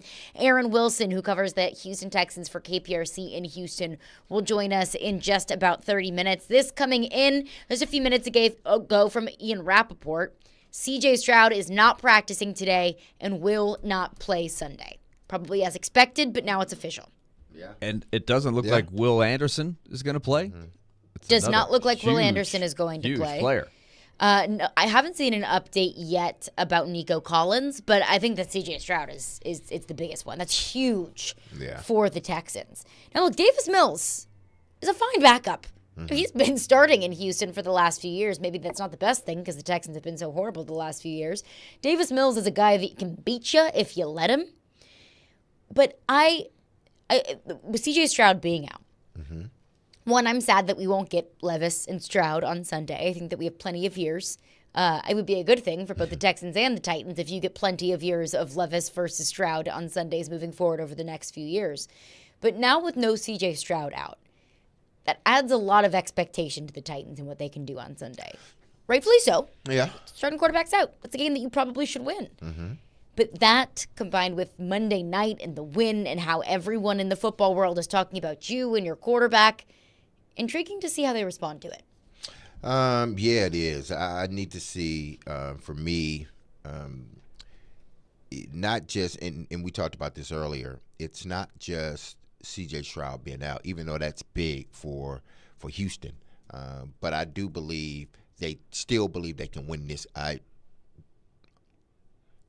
I believe they still can win this game, or at least they believe they can still win this game with Mills Davis at quarterback. But, again, I go back to, okay, if C.J. Stroud doesn't play, and he's the most important person on that team, in which he is, but I think in this situation, you need your number one receiver to be able to play. Don't know if they didn't say whether Nico Collins was playing or not, did he? I haven't seen it yet. Okay. I'm trying to do a little bit of investigating here. If Nico Collins is out, then that really, that's a blow to their offense. Not only do you not have Tank Dell, who's their explosive rookie. Sorry, excuse me. Nico Collins, Will Anderson, C.J. Stroud, George Fant, all not practicing, all out on Sunday. Yeah, that's huge. The line, by the way, has gone from 2.5 when we checked it the other day to 4. Yeah. Titans favored by 4. Yeah, Even more pressure expectation on this team that really hasn't had much expectation or pressure all season long. Exactly. So pressure now other than just being bad. Now that Nico Collins is out, it's like, who do they go to? We saw this team struggle last week because they didn't have their players. Will they then struggle this week, or do they have enough time to put their game plan together, knowing that they're not having these guys and being able to move forward from that? But not only is I think CJ Stroud, that's a huge loss, but I think even more bigger for this team at this particular time with this game is that their number one receiver is not playing, because your backup quarterback, if you have your number one receiver, then okay, we still are in a place where we can do what we need to do offensively. But if you don't have your number one receiver, then you're like, okay, now we got to figure this thing out. Yeah. This is something that we talked about probably a few weeks ago. I think this was when the Titans were traveling on the road to Tampa Bay. I said that this team is now in a position where I don't think that I can confidently say that this team should win any game on the rest of their schedule. If they do, great. Mm-hmm. But if they don't, I'm not going to say, that's a game that you should win. I think I'm going to say now that this is a game that they should win. You don't have your starting quarterback. You don't have the two leading receivers. I believe Nico Collins and Tank Dell are the two leading receivers. I'm sure Robert Woods is in there somewhere. You don't have two of your starting receivers. You don't have one of your best defensive players. You don't have a starting tackle. This is a game that the Titans should win, and take the injuries out of it. I'm not saying that this is a game that the Titans should win because, okay, maybe they can make the playoffs. Mm-hmm. No, I think that the playoffs feels like a wish that is far, far, far away. Maybe everything goes right for you and everything goes wrong for everyone else and you sneak into the playoffs. I'm not even thinking about the playoffs at this point. I'm thinking about that this is a game that the Titans should win, because if you get beat by a Texans team that doesn't have a good chunk of their starters on both sides of the football, that's crushing for the confidence of this locker room. That's crushing for the confidence of Will Levis. Well, I mean, if they don't get it done, that's on them. If they can't go out there and beat a badly wounded, Houston Texan team, then shame on them. But I do understand that, hey, listen, sometimes when you have injuries like this, and we've seen it with our own team here, sometimes when you have injuries like this, if you have enough time to prepare, that rallies the troops because you know what? They don't know what to expect now. Different quarterback, even though they played against, Mills, Davis Mills, they still don't know what to expect from this offense as a whole because now there are new faces in different spots. How much of an advantage do you think it is that Tim Kelly was Davis Mills' offensive coordinator? I don't know how much of an advantage. The player, but this is a different system. It's not the system that you were coaching him in. Different system, different offensive coordinator. This offensive coordinator may want him to do things a little bit different. Now, we're not going to change your mechanics or anything like that, but we probably want to look at the game different than what you looked at it prior to, with the other coaching staff or the other offensive coordinators. So from a makeup standpoint, yeah, the quarterback. But again, this is a different offensive coordinator. And he may want Mills Davis to do things a little bit different than what Tim Kelly wanted him to do. Davis Mills. I said the other one. Two Mills, first names. Davis. You could easily flip two it. Last Sounds names. just as normal. Exactly. Two last names. But, could it be an advantage? I guess, yeah.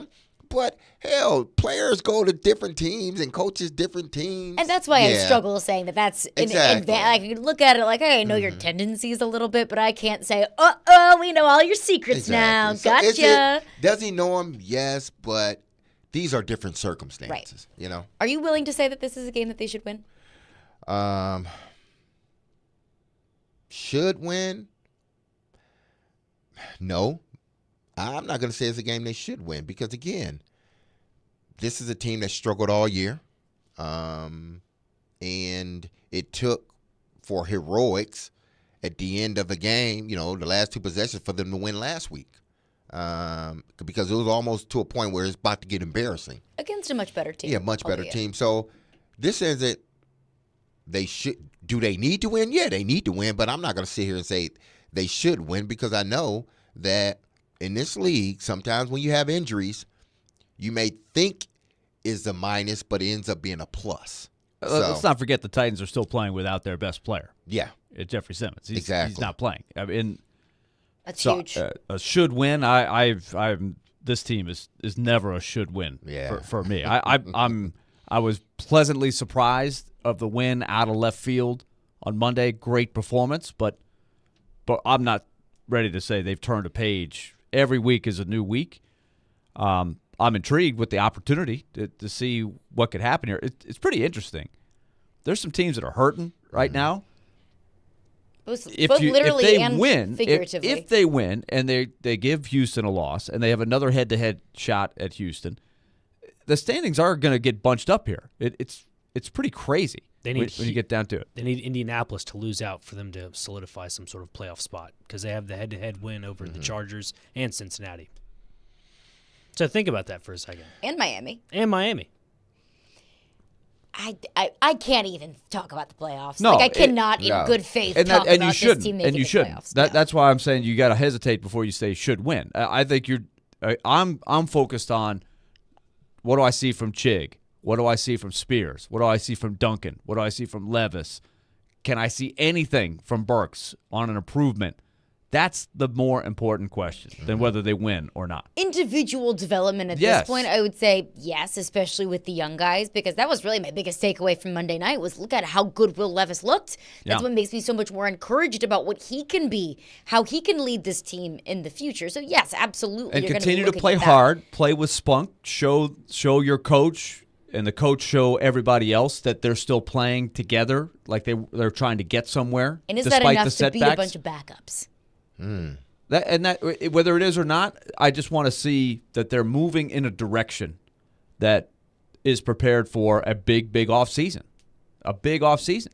And if it's not, that would lead me to believe that there's something else. Like there's a bunch of dumb penalties, bad special teams mistakes, turnovers. And those are all things, I mean, that can kill you against anybody, whether it's against the Miami Dolphins in Miami, whether it's at home against the Texans, who don't have their starting quarterback, two of their receivers, one of their best offensive players, or defensive players rather, and one of their offensive linemen. But it's the shoot yourself in the foot mistakes that drive me absolutely crazy, the penalties, the muffed punts. And that falls on coaching, and that's a completely different story. Yeah, it is. But again, it's just kind of.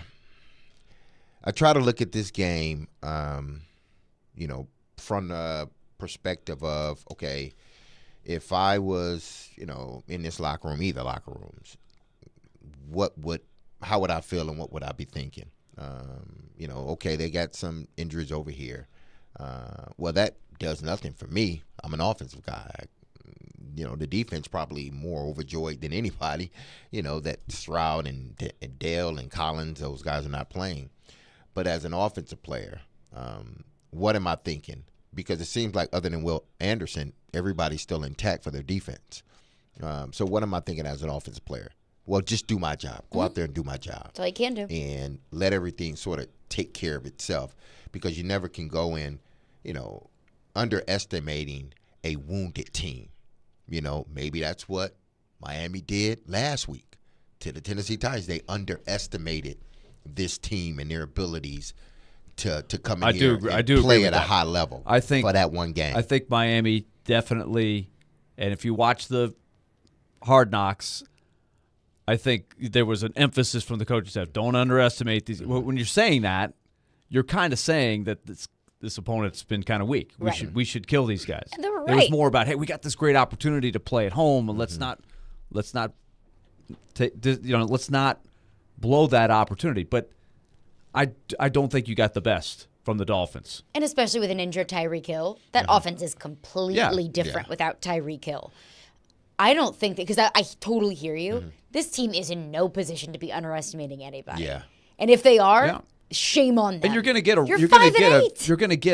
opportunistic team that's going to rally the troops, saying, well, "Look, nobody thought we'd be 7-6. We got this great opportunity here. These guys are hurt. Let's step up. Next man up." It's a different mindset of a team than Miami that knows they're going to be in the playoffs. A much more talented team, no question, but they're trying to stay focused. Like the 49ers look like a human team for a few weeks. Everybody's going through even the best teams have some ebbs and flows to it. So I'm hesitant to say, just expect them to go out and roll over Houston. I'm not expecting that. I'm definitely not expecting that. I can't expect that. Yeah, because to me, the Titans are in the same position Miami was in last week. I'm not saying that the Titans are the Miami Dolphins. Like, by no means are they. But Miami was the clear-cut favorite to win that game. And they didn't. For whatever reason. We could say Tyreek Hill, whatever. But they didn't. I think because a part of it was they underestimated how tough the Titans were going to be coming into their building. They just expected, we got all our guys. We should be able to run through this and not really break a sweat. But no, you had to break a sweat. Yeah. And when you had to break one, you ain't know how to deal with it. The Titans, if they don't go into this game thinking, hey, listen, it doesn't matter who's playing quarterback, who's not, who's playing receiver, who's not, who's playing defensive end, who's not.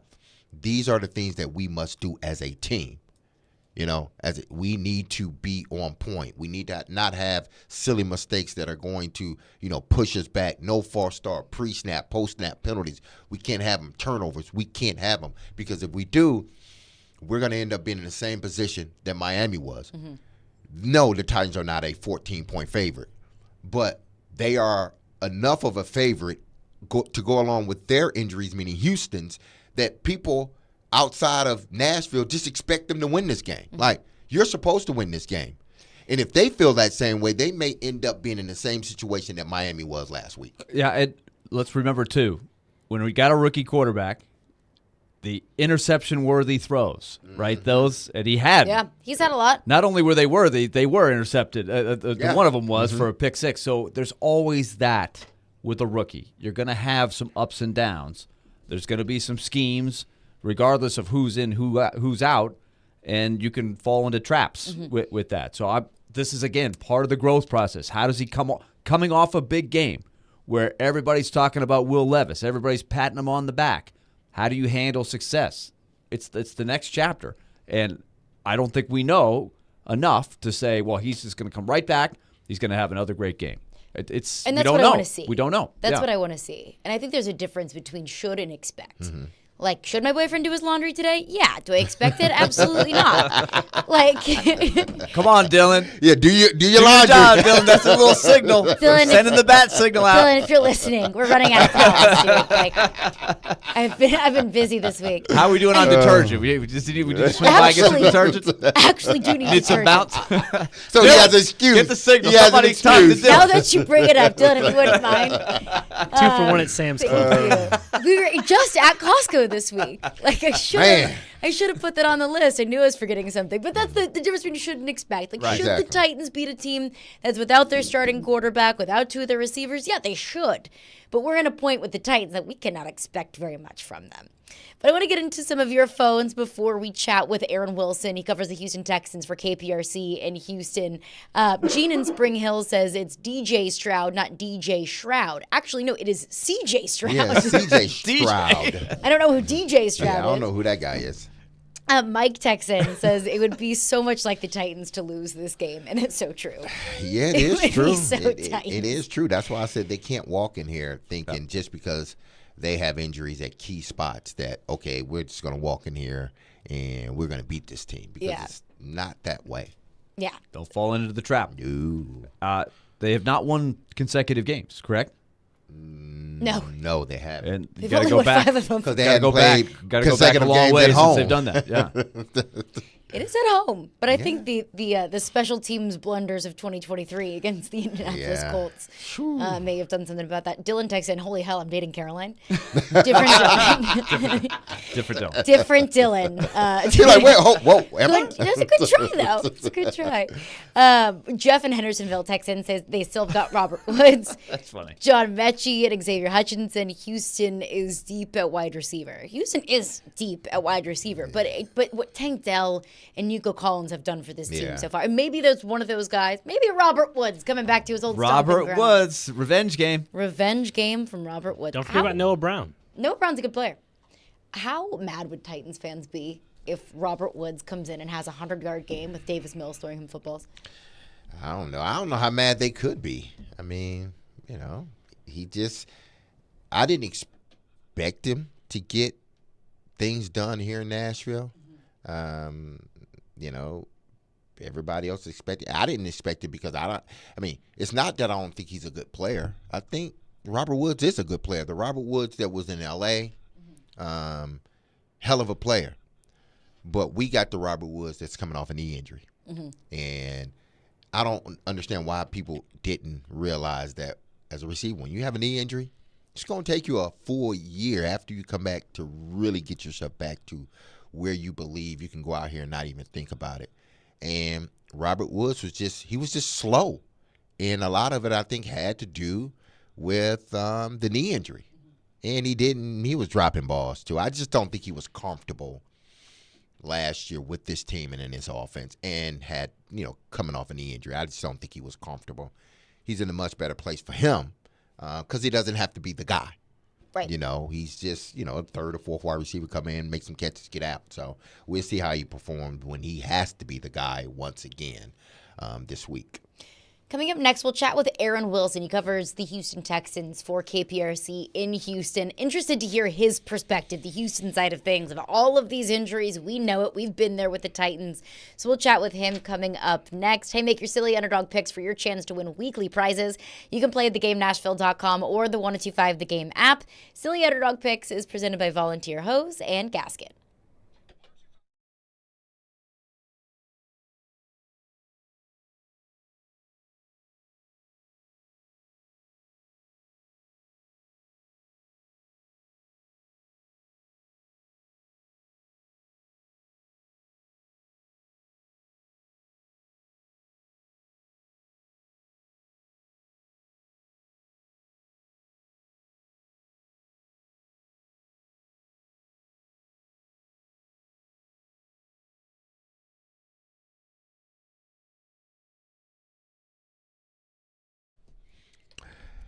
Man, I need you to listen up, all right? Because I need to tell you about Cool Springs MD. Over the years, more men have started to seek help for hormone deficiencies and imbalances. And Dr. Jeffrey Lodge and his wife Daphne, along with that wonderful and experienced staff, give men the treatment required to improve their quality of life. And men, we need it. As we get older, we need that quality of life. Cool Springs MD services have already helped many men of Brentwood, Nashville, and the surrounding areas in Tennessee with improving their immune systems, energy levels, cognitive functions, and more. They're there to connect you with the medical care you require to have a healthy and enriched life. And we all deserve to have a healthy life, people. So, men, there's no better time now to achieve a healthy lifestyle. What are you waiting for? Give Dr. Jeffrey Lodge and Cool Springs MD a call today for an appointment. Here's the number, 615-486-3458. That's 615-486-3458. Or visit our website at coolspringsmd.com.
Caroline, Willy, D-Mase, 102.5, 106.3, The Game and The Game Nashville app. You can tune into 94.9 The Fan this Sunday for Vanderbilt women's basketball.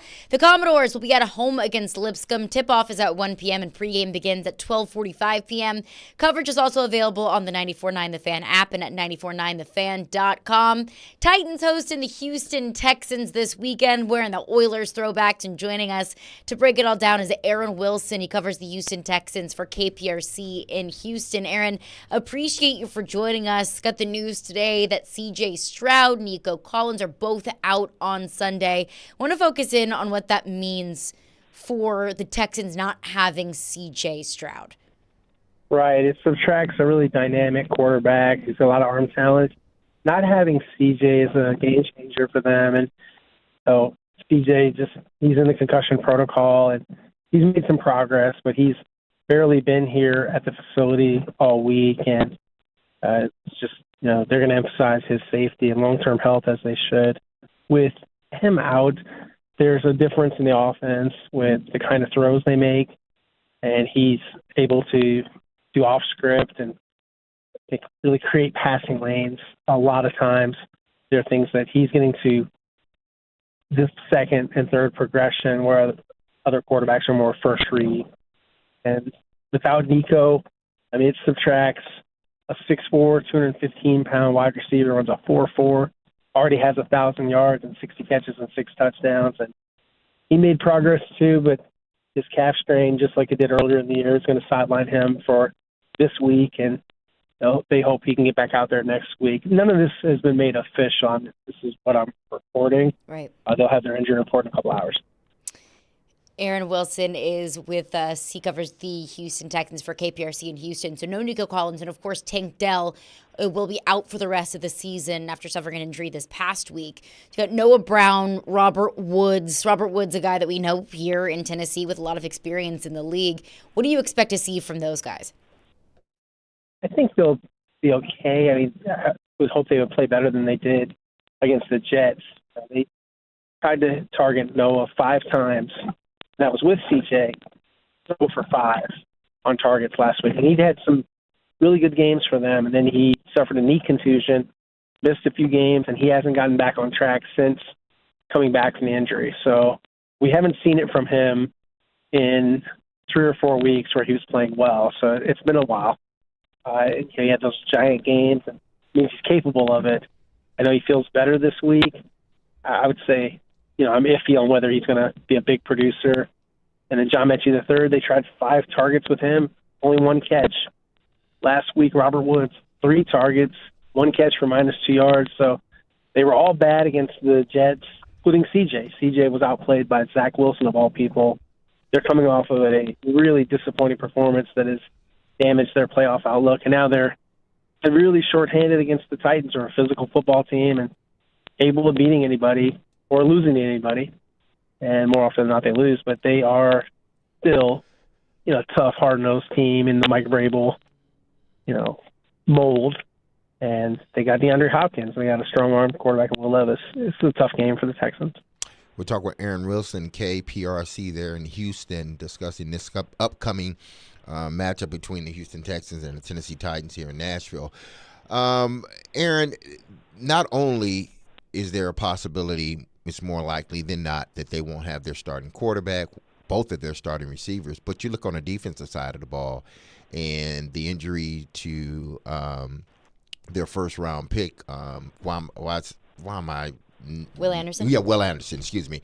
Will Anderson. How much would that be a blow for a defense that seems to be playing pretty well? Take away last week, I know that was probably an outlier, but this defense has been pretty good. So him possibly not being there, how much of a blow would that be for them?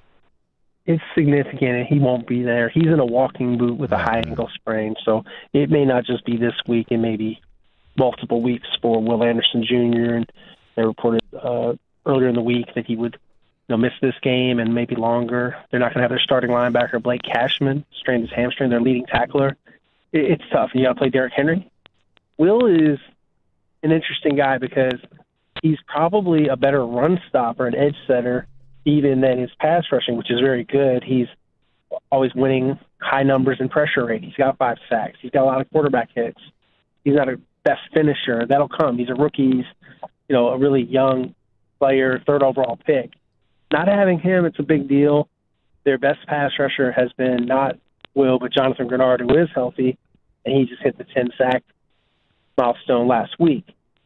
I, would say not having both of those guys, it's going to be problematic against Derrick Henry, and who likes to play against him? I mean, the guy's a juggernaut. I mean, he's bigger than Eddie George. He's probably runs as fast or faster. He's, total package as a back. I know he takes a lot of hits, gives out a lot of hits too, and nobody likes being stiff-armed by this guy. He'll embarrass you. Just ask Earl Thomas. I think it's a tough matchup for them. They are stout against the run. They've got some really good defensive tackles in Malik Collins and Sheldon Rankins, and I'm concerned about them at linebacker without Cashman because he's been their best all-around linebacker, and they are shaky in pass coverage. Christian Harris last week really had a tough game against the Jets in the flat, and so did Cashman once he pulled his hammy. Now, as far as the quarterback, I know not having CJ is a big blow in regards to what he has been able to do this season. He was on his way and may still win Rookie of the Year, and this may douse some of the MVP talk because he can't play this week, and hopefully he can play next week considering the concussion. But is this an opportunity where, because you got a veteran quarterback that has been there in Davis, does it give an opportunity to open up the playbook sort of for them because of his experience on this team and in this league? He's 4-1 against AFC South teams in the past. I think he's got a good experience, and at one point he was the top recruit in America to Stanford. He was like the number 1 quarterback. He's always been somewhat inconsistent, and he'll make some good plays, and then he'll have some tough plays. Including like late in games. He's streaky and he's talented, but it helps. He's one of the better backups in my opinion. Mm-hmm. And then they have a very experienced guy that the last time he started, he won a couple games for the Browns. He was 2-0, Case Keenum. So they've prepared both guys this week. And DeMeco Ryans has not announced his starter, but yeah, he didn't declare Davis at all. Davis kind of hinted like he's going to play, but it's not set in stone that he will. So, yep, keep a close look at who's under center on Sunday. But I think both guys, it's similar. If it's Case, it's a lot of quick game stuff and handing off, and if it's Davis, maybe a little more, moving around in the pocket a little bit. But Case is he's 35 years old, so he's been around a long time. But that experience is invaluable. It's good to have that. I'm very curious how the market sits right now in Houston with the position that they're in right now, because they've got a great opportunity. Nobody really expected this much success this fast. Have they been able to sort of keep that in perspective? Because obviously you would probably agree that they've still got a lot of growing to do. But hey, if you can sneak into the playoffs while you're doing it, all the better. I think they're already playing with the house's money. They don't look at it like that, but that's how most of the market looks at it, that they were not expected to have a winning record this year or even have a 500 record. They've exceeded expectations. The leadership of DeMeco Ryans really galvanized them, and no one, including them, thought that CJ would be this advanced this fast. So that's been the real revelation for the Texans. They're going to try to make the playoffs. They're doing everything they can. Just health has really, betrayed them all year. They've had an inordinate amount of injuries. They have very tough practices here, something he believes in. They've had a lot of guys that have a lot of soft tissue injuries. Some of them have been suffered in practice, like Derek Stingley Jr. earlier in the year. And it's kind of like the 49ers, where they have tough practices and guys have a lot of injuries, but they also play with a lot of tempo. So it's not an easy environment, and that's how he wants it. He wants practices to be tougher than the games. And I would say to some extent it's helped them and it's hurt them too. It's helped them in the sense that they are a competitive team that brings it most Sundays. Last Sunday they obviously didn't. but they showed up flat and didn't play well in cold weather or in the rain. But I think it's been an Achilles heel for them. If you look at their injury reports, their injured reserve list, it's rough. They finally get their kicker back. That's like one of the few pieces of good news for them. Is Kaimi Fairburn, who's made 18 of 19 kicks. He's back and full strength, and he'll be kicking for them on Sunday. See if they can get in field goal range. Is it still a big thing down there? The Titans will be wearing the Oilers uniforms. Yeah. And, of course, it's been a long time since the team moved and everything like that. Is it still a something to that fan base, especially given the fact that they'll be in those threads on Sunday? For older fans, yeah, for that from that generation that were diehard Love You Blues, it means something to them, but they haven't been all that vocal. Maybe they're not all on social media. I mean, there's some people that are annoyed by it and think it's kind of lame here in Houston that the Titans are doing that, but they have the right to do it. Those colors belong to them. That was big for Bud Adams. He was not going to move on from that, and I think, they've been, the NFL and the Titans, they threaten litigation against anybody that wears uniforms like that, as they did to the University of Houston, wore similar uniforms for a game earlier this season, and it was a problem. But they did wear them and kind of got a cease and desist order. So I think it's not cool, but I guess from my perspective, 'cause I'm not a fan. I mean, I cover the games, I keep score, I report. It's not something I've put any thought into, but I respect the fans and their perspective, and it's emotional for some of them, and they won't like it. But, some of those old Oilers fans became Texans fans, and the Texans have done a lot to try to recruit those fans, starting with Bob McNair when he founded the team, late Bob McNair. So it's something for them. I don't think it's anything for the younger generation. They're going to probably be like, those are cool. We should be able to wear them. That's not right. But they are going to have they have a lot of merchandise that uses those colors already at the team store, and it's popular. The Texans, I'm saying. I saw a lot of angry Houston fans on Twitter the last time that the Titans wore those uniforms earlier this season. But you know that Twitter is a place for very measured takes and reactions. Yeah, absolutely. Aaron Wilson, KPRC in Houston. Aaron, appreciate your time. Enjoy the games this weekend. Thanks, guys. See you Sunday. Thanks, appreciate it. All right, a little bit of news here. So Tier Tart has been listed on the injury report, has not practiced the past 2 days. Non-injury related, personal. Didn't practice today, ruled out on Sunday. This just coming out from Paul Kaharski, headline Titans moving on from Tier Tart. Wow. Says the Titans are parting ways with, this is again, paulkaharski.com. The Titans are parting ways with Tier Tart after season-long issues reached a breaking point. The defensive lineman's been upset over his contract situation, and the team is unsatisfied with his effort and attitude. Wow. You talk about losing the opportunity to really set yourself up. I really thought, and there were a lot of reports of, watch this guy. If he hits the market, he's going to make some money.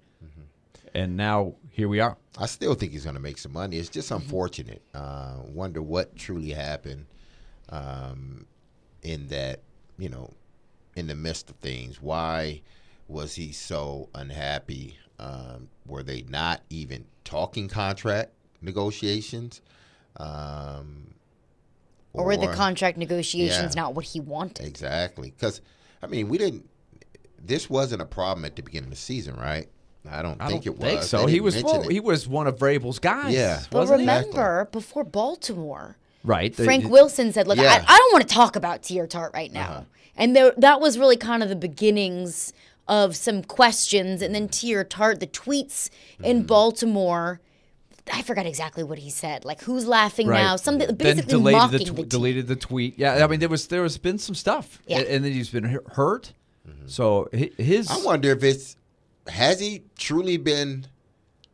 Because I understand and I get sort of both sides. Did I say Frank Williams? Yeah, I meant Terrell Williams. Yeah, Terrell Williams. Excuse me. I understand both sides. It's like as a coach, you want your guy, listen, if you can play through your injury, play through it, we're going to need you. But then as a player, it's like, well, I played through this injury, I'm going to get hurt. And what if I get hurt more? Then, are y'all going to take care of me? And it doesn't seem like they were going to take care of him. That's a tough situation. So I don't, listen, I'm not, do what you need to do, Tier Tart. to make sure you and your family are set when you're done playing this game. And the Titans, they need to do what they need to do as an organization. If the relationship has been, damaged, then you move on. He's going to get his money somewhere else because he's a hell of a player. So I'm not going to, sit here and Titans were right, Tier Tart, you were wrong. No, because when you're in the last year of your deal and he's been playing, it's not like he hadn't been a player for this team, but a damn good player. I can't sit here and say, oh, you need not worry about your contract. Well, if they're messing around with you, then you need to worry about it. Did say or did not say, don't worry about your contract. No, I'm just saying. I'm just saying, like him. I get it. I understand it. So wow, on both sides. And the timing of this, with Simmons already out, I believe it was Pico is on IR. Exactly. So now he's gone. No Tart. That's a big question mark. That's a blow to the defensive line. That's absolutely a blow. Again, no Tier Tart this weekend, and per Paul Koharski on paulkoharski.com, the Titans are moving on from Tier Tart. Kind of saw the writing on the wall a little bit, but the timing is definitely not what I expected. Well, let's take it to the bank coming up next. Caroline, Willy, D-Mase, 102.5, 106.3 The Game.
And you can take that to the bank. Here comes the money. It is now time to take it to the bank with F&M Bank. customer community, F&M Bank, banking made easy on purpose. Less worry, more living, F&M Bank. Visit one of their 20 locations throughout Middle Tennessee and Southern Kentucky or online at myfmbank.com. All right, just news coming out from Paul Kaharski. The Titans are moving on from Tart. He will not be active on Sunday, but let's take it to the bank. Nick, how'd we do last week? So last week, Willy texted me his take it to the bank. You know how we said we were going to, pick for him, and we did not pick for him. Willy got it in. He had Army. Let's see, Willy. I'm trying to find it as you text me. Army minus 2.5. That is correct. Army minus 2.5. That, I believe, did happen, did it not? It did. It They did. won 17-11. There you go. 17-11. A great football score. That's what everybody wants in Army Navy. They want a 17-11 game, We all thought it would be 92 points, but yes, cha-ching on that one. Let's see, what else do we have? We had Derek. I had an A.J. Brown touchdown, which did not happen. Did not happen. Unfortunately. As for D-Mase, I have here he had the Preds to score 2 goals versus the Leafs, and I believe they did not score a goal, period. Nah, they did. 4-0. Yes. Damn. As for Caroline, I have the last part is that she had a defenseman to score a goal in the Leafs game. That did did not happen as well. But go ahead, Caroline. the money one, my big ticket item, Jaden Daniels to win the Heisman Trophy. Cha-chang, cha-chang. There we go. That was already in the bank. That It was was. already in the bank before you took I it just to the needed bank. to put it out there. Right. She put her cash deposit. And when I give she you went to credit New because York you were to make selling sure, that for bam. weeks. For weeks, you were selling that. I was on the Daniels Heisman train, and everybody thought that I was crazy.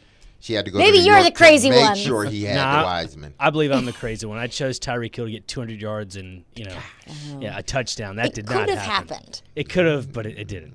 And then also had Army Navy over 8 punts. I'm going to double check that. I don't think that happened. It might have, but I don't think it did. It might have. I'll double check. But as for this week, Caroline, you can go ahead and start. All right, I'm going to go to the NFL, which I don't think I've done an NFL ticket to the bank in quite some time.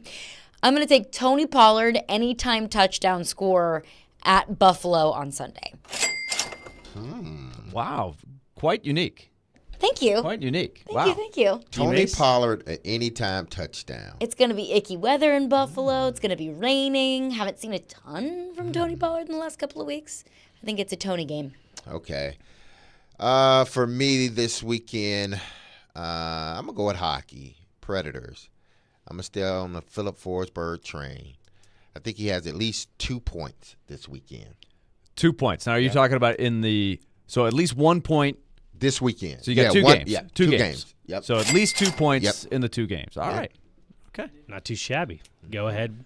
I am on the Jake Browning train. I really like what the Bengals have done with him. He seems like he's just got a real comfort out of nowhere.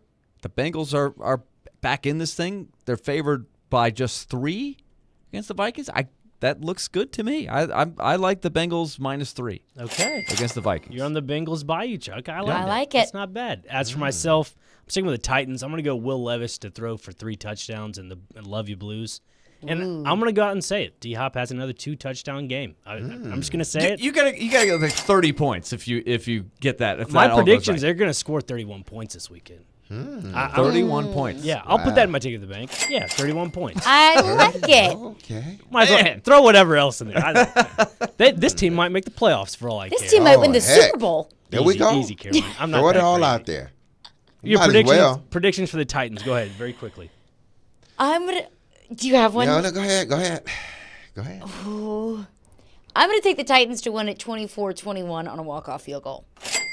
So they will not cover, is what you're saying. If the line is 4, I'll say Texans to cover. I think it'll be close, but Titans to win. And it's going to be something that happens in the last few minutes or seconds of the game. Wow. Oh, boy. Got my crystal ball in front of me. Yeah, I got the Titans to do something they have not done in a very long time, just to win back-to-back games. That has been a while, Yeah, hasn't it's it? been a while. Score, Titans 24, 20. 24-20. It's a tough like feeling it. for this. It's a tough feeling. I'll take the points and the Texans. But Okay. I'd like to think the Titans can pull it out. I think it's going to be very, very close, right down to the wire. and I will say they'll pull it out, but the Texans will cover. And I'm going to throw this out there. This will be part of my take it to the bank. I'm going to set the bar fairly low, so degree of difficulty maybe not that high. 3 or more catches from Mr. Burks. Oh, I don't know. That degree of difficulty might be pretty high. That's a high ceiling. That's a high It might be for 3 ceiling. yards on 3 screen passes, but I think he's going to be in the flow a little bit more this week. He's gonna catch a couple. So what you're saying is the 3. ceiling is the roof. The ceiling is the roof. And The ceiling D-Mase, is the I floor. feel like D-Mace's emotional charge this week is going to get into that building like, let's get the man involved. Get him in there. Look at us, a bunch of Titans bobos, all picking the Titans to I win. know. I kind of didn't want to do it. That's going to do it for us today. Stillman and Company is up next. We'll be back Monday with a full Titans recap at 11 a.m. Be love on your people. Have a wonderful weekend. Peace.